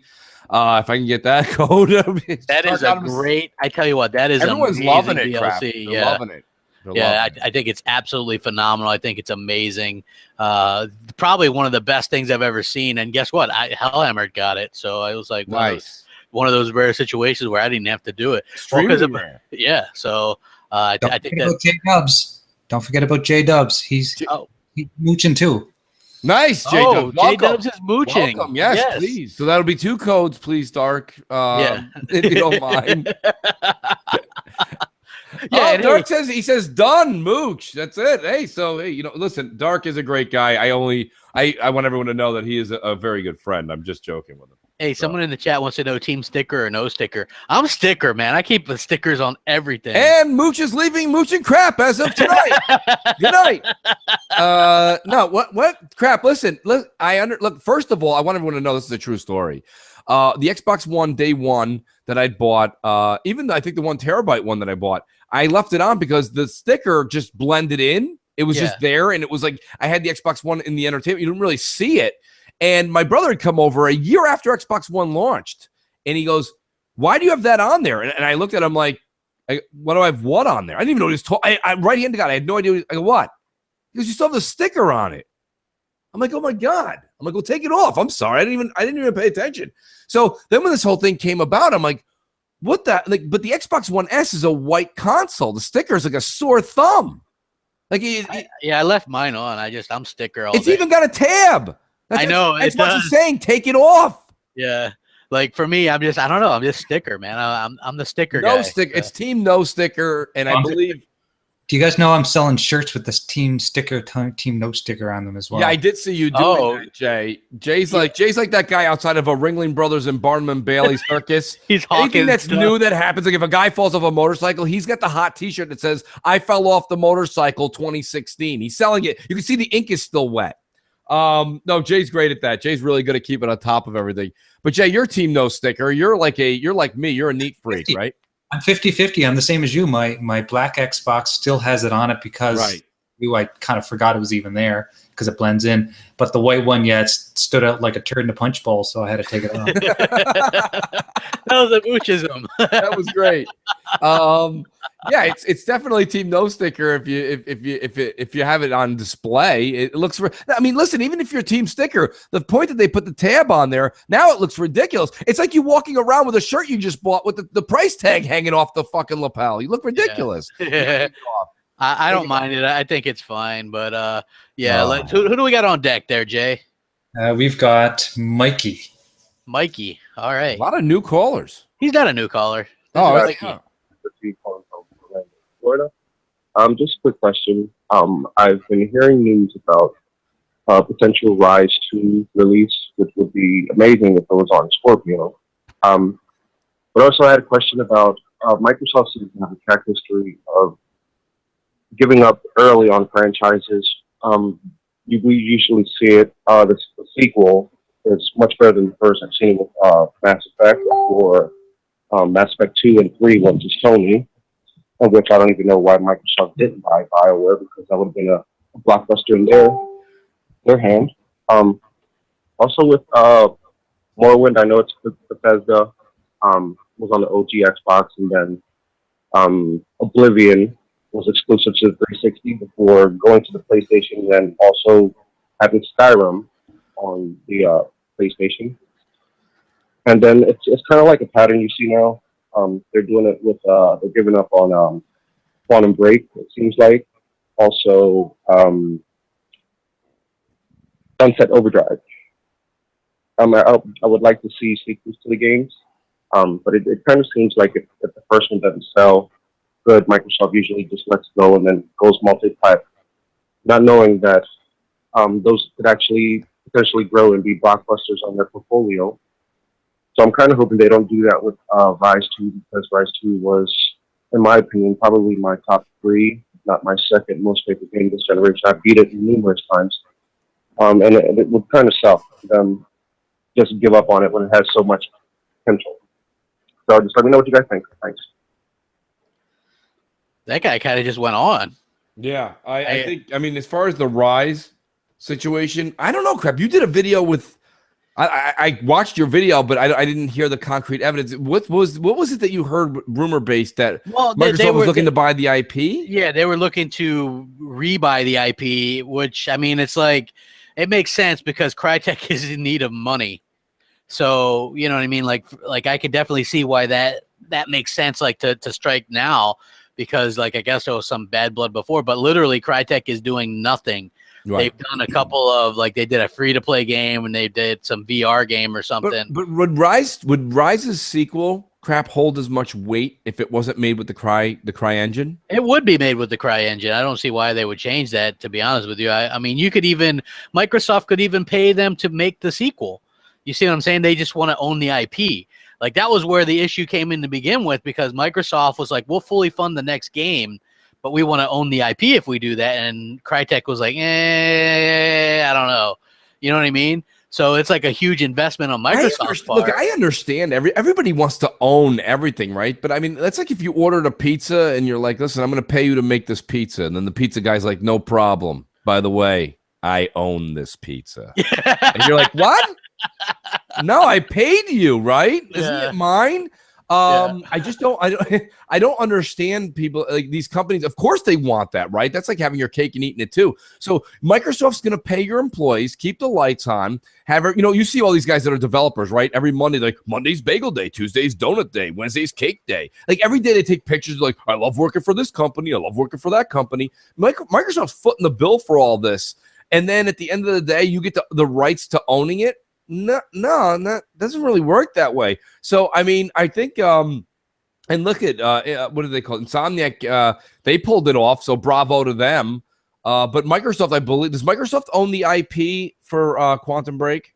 Yes. Yes, they do. That's what I thought. Yeah, that's their They own Quantum IP. Break, so bravo to Microsoft Studios for that negotiation. But that's the way it should be. You know, Insomniac owning Sunset Overdrive is kind of just like, I'm sorry, to me, that's garbage.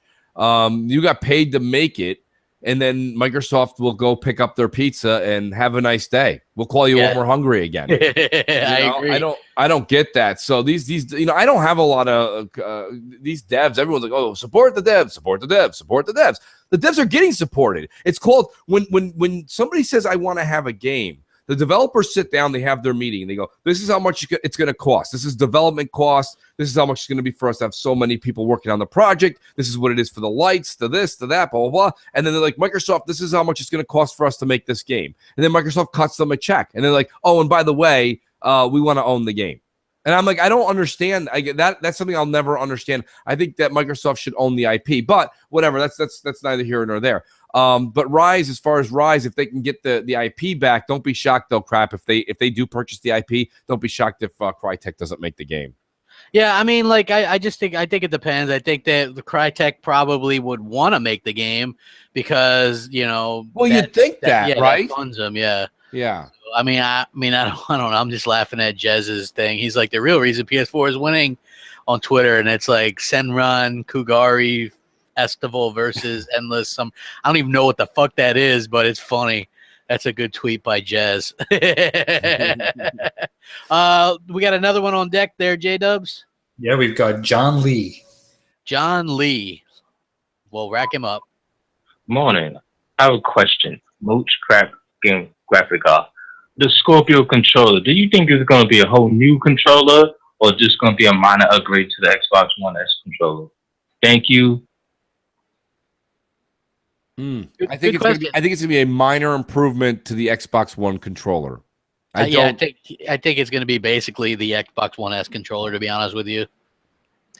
Since I think it's an Xbox One, you know.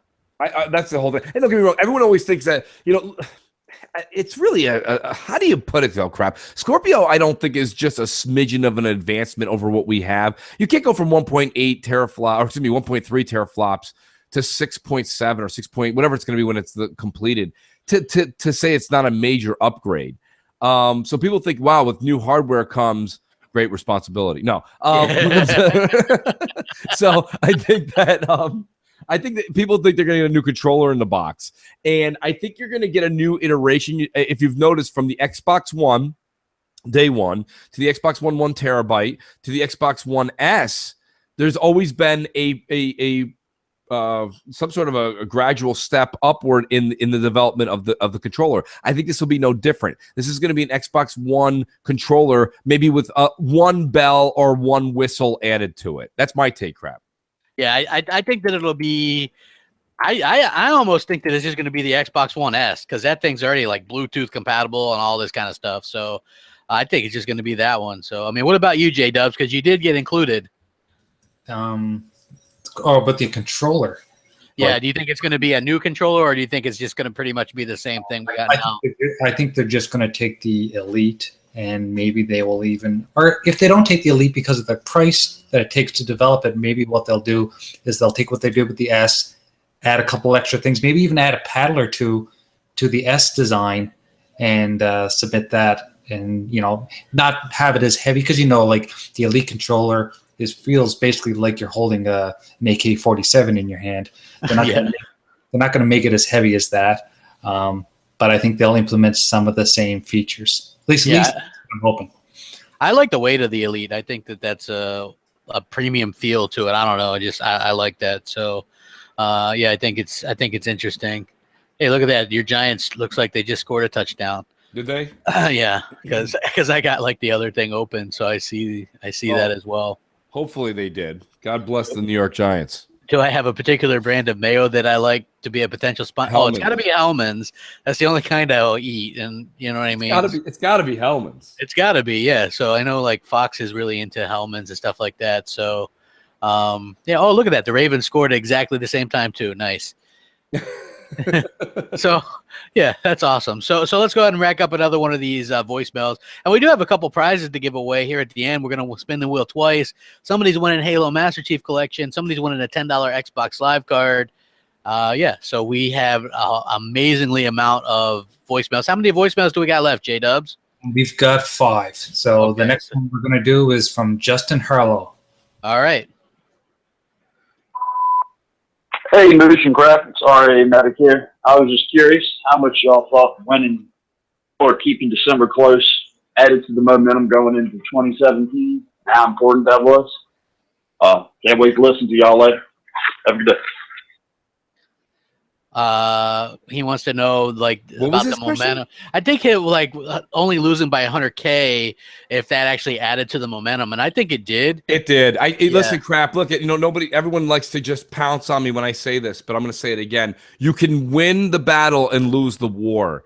Microsoft having one SKU predominantly in the Xbox One S went up against the only juggernaut that PlayStation has to offer in the Pro and the Slim. So 2 iterations, 2 of their next 3 years, Microsoft beat with basically the same console that they launched with. I mean, that's amazing, right? The Xbox One S doesn't have anything more than a 4K Blu-ray player in it, and it almost beat them. Yeah, it's a huge victory for Microsoft. Yeah, I agree 100%. I said that right away. I was like, and people didn't want to believe it either. You know what I mean? But then it turns out that that's like the leaked numbers. So I think that's. Right. That's bad for Sony. Look, and I said that, and I'll say it now. If Scorpio launches and only pulls out a 100K win, I don't think that's very good at all. Yeah, but you say that crap, but you know what? Listen, I got news for you. It's going to do better than that. You're going to get a lot. See, here's the thing. Even the Sony faithful crap, this is why it didn't do so well. The Sony faithful are actually somewhat smarter than that of an average peanut, okay? You have to understand. Some. Well, hear me out. Not all.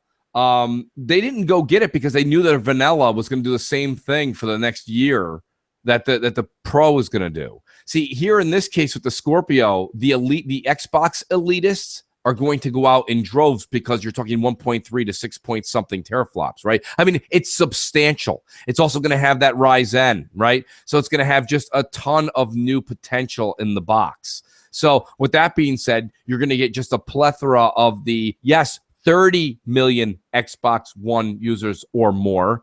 Not the 8 million, because, like I say, every time an Xbox One is sold, not only does an angel lose its wings, but they deduct 10 to 20 units from the total tally count. Exactly. So yeah, we're at, so it's like 50 to 30, probably 50 to 35 is my guess. Which, look, from the shotgun start Sony got with the media and everybody pressing behind them. You even had media events that don't cover video games pushing for Sony. The New York Times was like, well, I don't know about you guys, but I'm buying a Sony. It was like a 5-line article. But yeah, nonetheless, so this is a good thing for Microsoft. Their momentum's picking up. They're selling in the United States, which is really what they care about. The UK is right behind the United States and picking up on the Microsoft bandwagon. And Canada is also right there in Microsoft's pocket. And I think we have Australia and Brazil, which are also huge territories. And Mexico. And Mexico. Yes. Yes. We can't forget our friends in Mexico. Well, let me take a second, though. Speaking of our friends, just joking around, and I hadn't gotten one, and I gave Dark Optimus some crap. Dark Optimus just handed me the DLC package to Forza Horizon. I want to say thank you to him. That is too gracious. I told him to even, are you sure? Please take it back. Give it to somebody. He says, no, Merry Christmas. I want you to have it. So, Dark, thank you from the bottom of my heart. Merry Christmas. And I will. Merry Christmas, Dark Optimus. Good guy. Yes, absolutely. A fantastic community member. Follow him on Twitter. If he does YouTube, I don't believe he does, but if he does, we will start to definitely help him out on his channel as well. Very good person. He's helped crap out in the past. He's helped me out today. That's fantastic. Thank you again, and Merry Christmas to you too, buddy. A call. Let's take a call. Okay. No, I said I get a lump of coal. Oh, you get a lump of coal. Okay. J Dubs is feeling left out. You're dead to J Dubs. J Dubs, who we got on deck? We have Hobo Scratch. And I'm just kidding, Dark Optimus. Yeah, I was only kidding too. Hobo Scratch, huh? Oh, God. That's too funny. Yo, what's up, Moochie Crap? What's going on? This is Hobo Scratch calling you. I just had a comment I wanted to leave. I was listening to you guys' show today. Today's December 11th. I was just listening to you guys' show. Great show as usual. Been checking you guys out ever since you started doing the Moochie Crap mornings on Sundays. I look forward to it every Sunday. So good job. Keep it up. I love it. But I just want, like I said, I wanted to go back to a comment that you guys comment on something that you guys were talking about. Mooch, I think you was like, you didn't understand what was missing, what you were missing in terms of PC gaming, why people, does PC gaming so much, why they act like they're snobs when it comes to PC gaming as opposed to consoles. And I just wanted to kind of give my 2 cents in that. I have my Xbox One, which I love to death. I've been an Xbox head from day one. But I also have a PC that I game on from time to time, too, from time to time as well. For me, I agree with you guys. I like just the simplicity and the ease of consoles. I like that I can go out and buy a game for my specific console, pop it in, bam, it's going to work. No ifs, ands, or buts about it. But also as a PC gamer, I've also played, as a person who's played PC games, I can understand why some people like that. If you're into customization, I guess it's kind of the same thing as like, the difference between an iPhone and a Samsung phone. People like the Samsung phone because they're more customizable as opposed to Apple. Everything is pretty much straight. You have to use all the Apple stuff, and that's about it. As whereas all the Android phones are customizable. You can make changes and do this and do that. I think it's the same thing as opposed to PC gaming and console. PC gaming, you get your graphics, and if you want to take the time and you want to spend the money, those games can look fucking amazing. Like all the stuff that we do, like console games that we look forward to for the next generation, it's already happening on PC. All this 4K gaming and all this stuff that's happening now that we look forward to with the Scorpio and the quote-unquote PlayStation Pro, all that bullshit. It's already been going on with PC. So if you want to spend the time and you want to spend the money, the games will look fucking amazing on PC if you got a rig that can run it. Now that's the big thing though. If you can run it, That takes a lot of money. It takes a lot of time. It takes a lot of know-how. I had games, basically I gamed on my PC I used my PC as a replacement for my Xbox 360. All those good games used to come out on 360 back in the day. I bought for super cheap off Steam on my PC, and they were in like 1080p, 60 frames or more. So they look great. They were older games. They still look great. But sometimes they would just quit working for whatever reason. I had to download some file or whatever. I'm not the most computer literate person, so that shit annoyed the hell out of me. But that's the downfall of PC gaming. Sometimes things just don't work right. You got to figure out why, unless you're like a supercomputer geek or whatever. You're just stuck with now you bought a game that you can't play. But I just wanted to throw that out there. I mean, I agree with you guys. I think the consoles are the way to go. I think with Scorpio coming, man.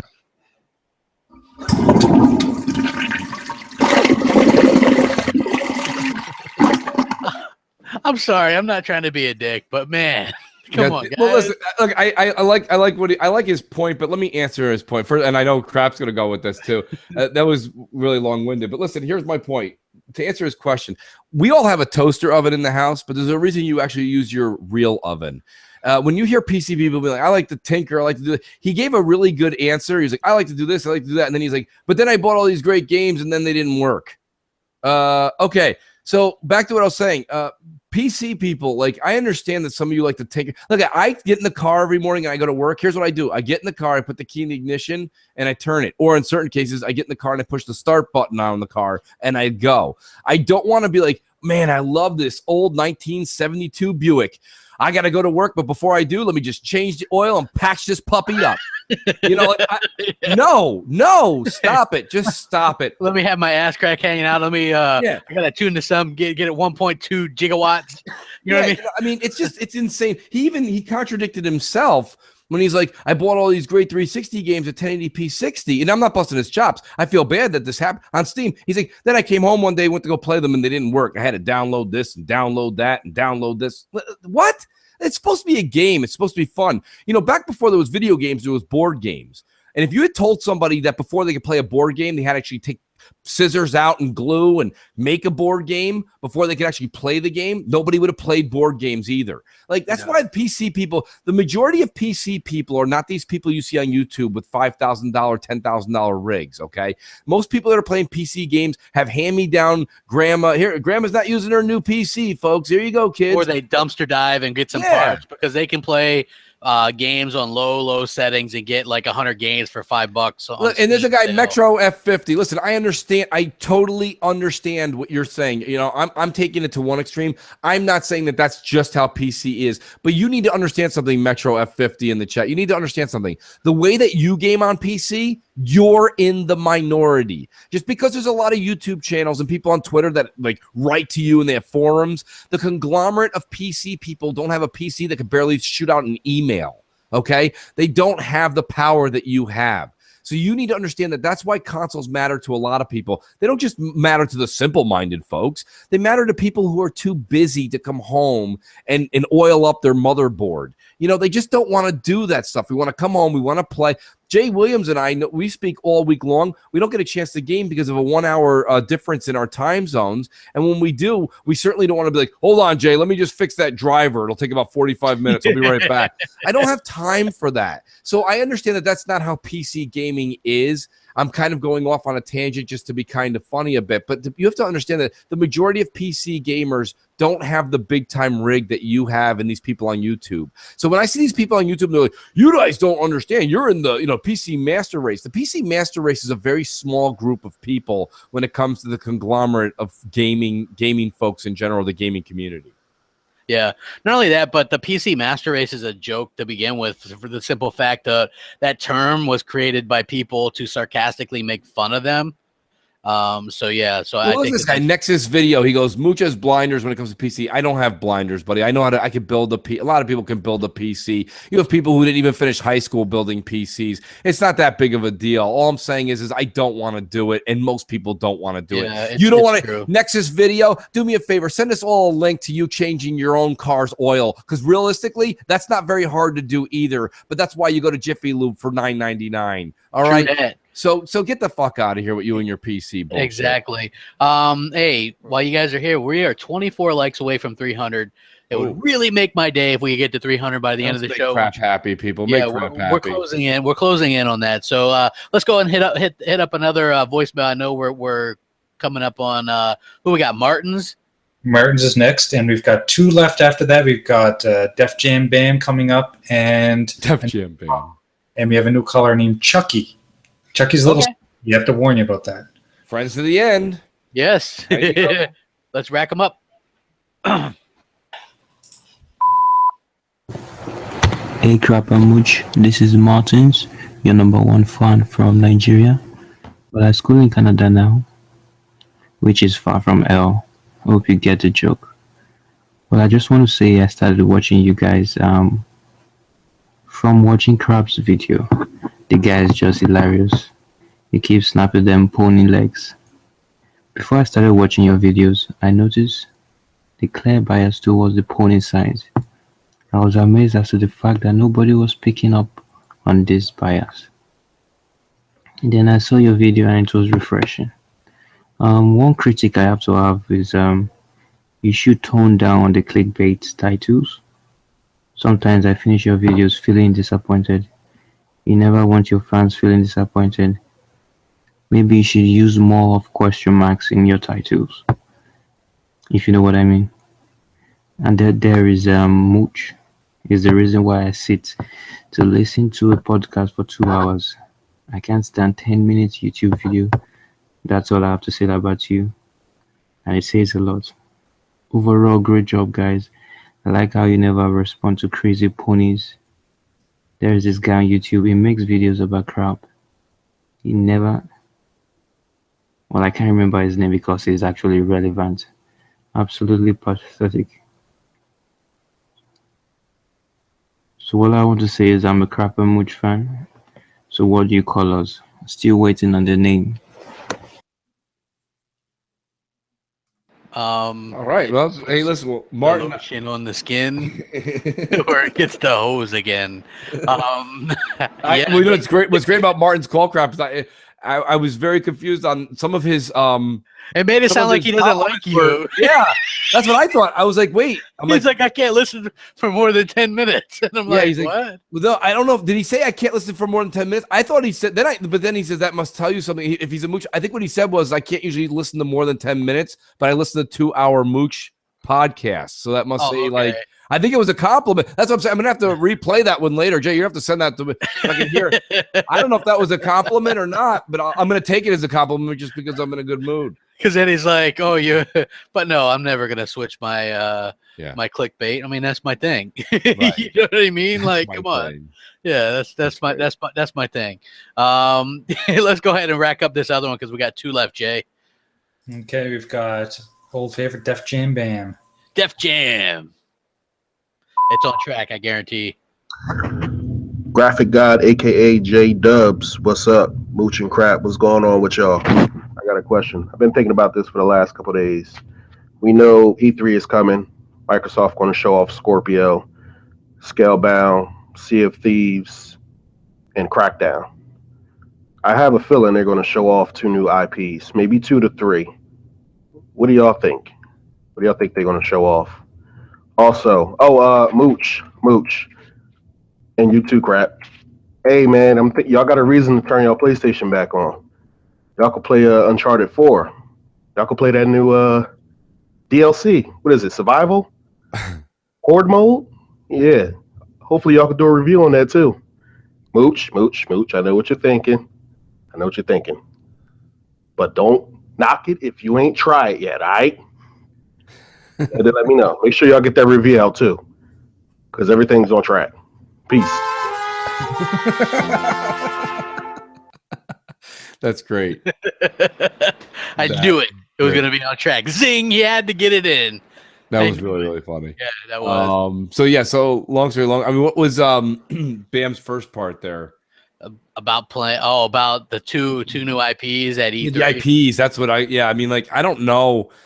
I think we are going to see some new IP though, Crap, because we didn't really see a whole lot last E3, and with the whole thing coming from God, what is it there? Scorpio's release, I think we're going to see something that kind of shows off some of the power of Scorpio, don't you? Or yeah, I think we'll definitely see. We're going to see something. It'll be interesting. We'll definitely see some kind of new IP. I'm not sure how many, but I would say at least one, but more than likely two, or could possibly be more. I don't know. Like Microsoft keeps us thinking. You know what I mean? Like I like that.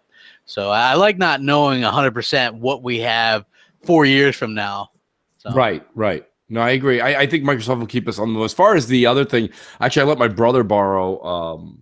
He's borrowing Uncharted 4. So when I get that back, then I'll check out Survival with Crap. Maybe we can do a live stream or something on Twitch just for the fun of it. It's always fun to play a Sony game together, right, Crap? Yeah, exactly. I mean, we'll have to buy. It's like watching fish out of water. PlayStation Now or whatever PSN Plus, because I don't even have that shit right now, man. The games are so bad. Really, really bad. Horrible. Terrible. I have PS Plus good till I think next October, and I haven't. The only game I downloaded was, oh my god, I don't even remember what it was. It was one of the Resident Evil 0 they gave away for free. That was it. Yeah, it's been nothing really worth getting. 4 away from 300 likes. I'm just saying, 4 away. Come on, 4. Damn it. Let's go ahead and load up this last voicemail from a new caller, Chucky. Rack right. If Chucky doesn't give us some thumbs up, I don't know who will. Yes, Chucky. Mooch, Crap, J Will.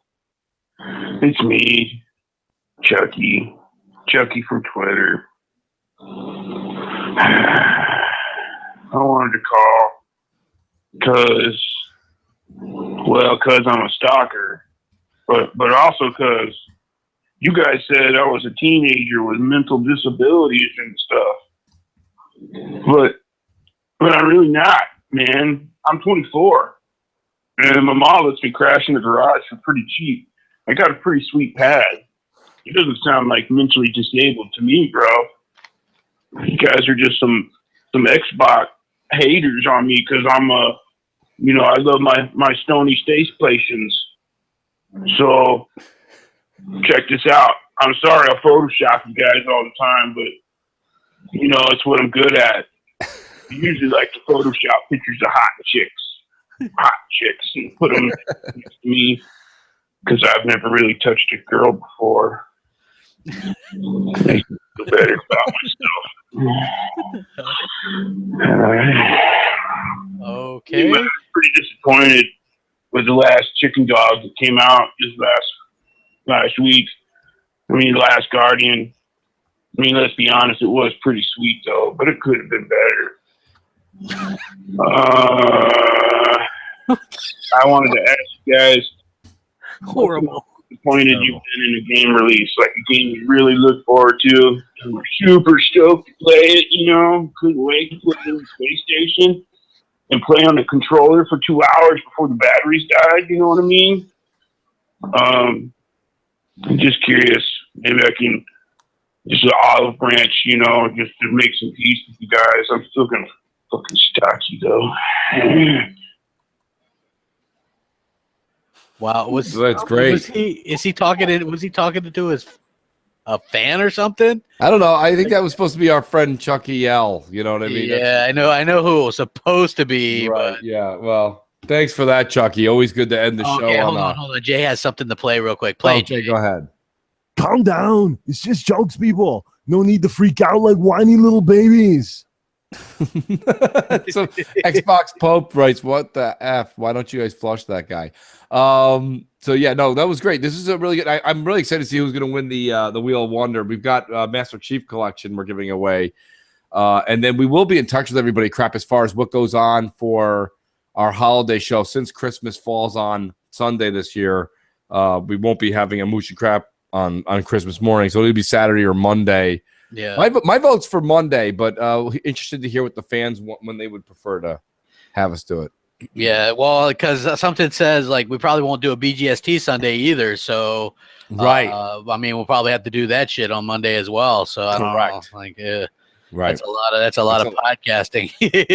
And it'll be after a warm, fuzzy Christmas day, though. Crap. Yeah. Well, that's true. So, how we working on that Wheel of Wonder, J Dubs? The Wheel of Wonders all up and ready. Is everyone ready for the big spin? Okay, Absolutely. so let's do the first one. We'll get a $10 Xbox Live card, and then the second one we'll get the Master Chief Collection. So let's roll them. And how does everybody like the new festive decorations I've added to the wheel? That's extremely festive. It's very festive. Like, is that mistletoe?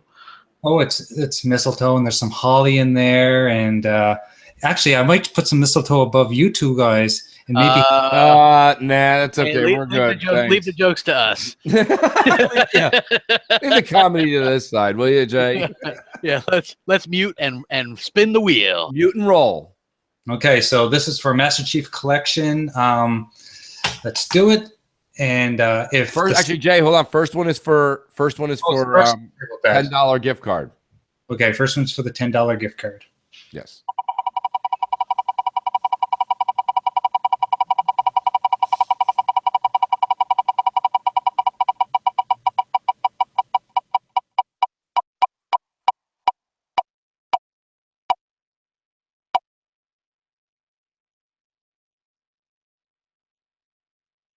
Luca is the winner. Luca on the second floor gets $10. Now, is that a $10 Microsoft gift card? Crap. Yeah, $10 Microsoft. So congrats to Luca. Nice. And now we got to roll for the Master Chief Collection. Master Chief Collection, mute and roll. Okay, here we go. This is for the big prize, Master Chief Collection. Good luck, everybody.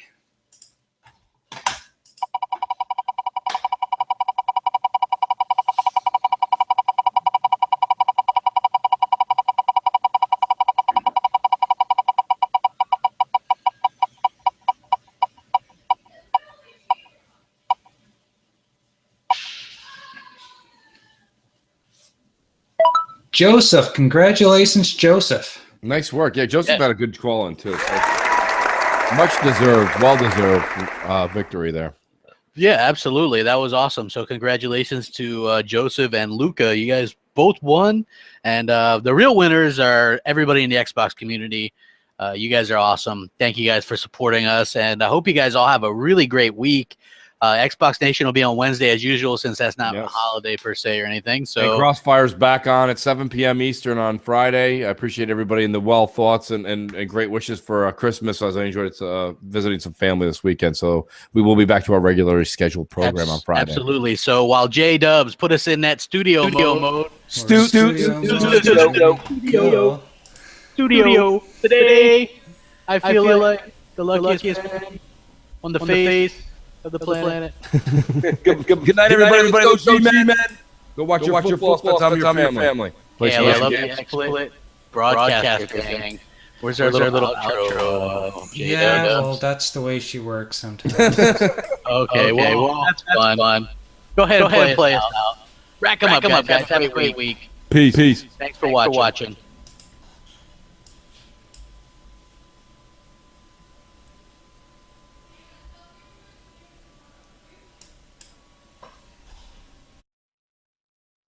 Jay is clicking away. And it's not working. Sorry, guys. Is it not going to work? It will work. Just give me a moment. Okay. Today. How you guys doing, huh? Happy holidays. Yes, rack 'em up. Hit that like button. Hey, we did hit over 300. Almost 320. 320. Yeah, that's pretty damn good. That's awesome. Make sure you guys cheer for the Ravens today. Cheer against the Steelers. Cheer against the Patriots. I hate them. Yes. Terrible teams. I hate them both so bad. Steelers, they cheat. They deflate footballs. They deflate footballs. Awesome. They did against. That's true. Yeah. Is it ironic the two teams I hate the worst have done that? I don't know if it's ironic or just bad luck on your part. Yeah, I hate them damn teams. How's it looking? It's coming. I had a reboot. Oh, okay. The old reboot. The old reboot. I recommend anybody get into IT. When something doesn't work, just reboot. It works. Yes. Any last words? J-Dubs to people with? Yeah, I apologize for my avatar. Please do not stare directly into it. You may actually vomit. Hey, rest in peace, Alan Thick. I grew up watching. Yeah. Growing pain. Here we go, guys. All right. Peace out.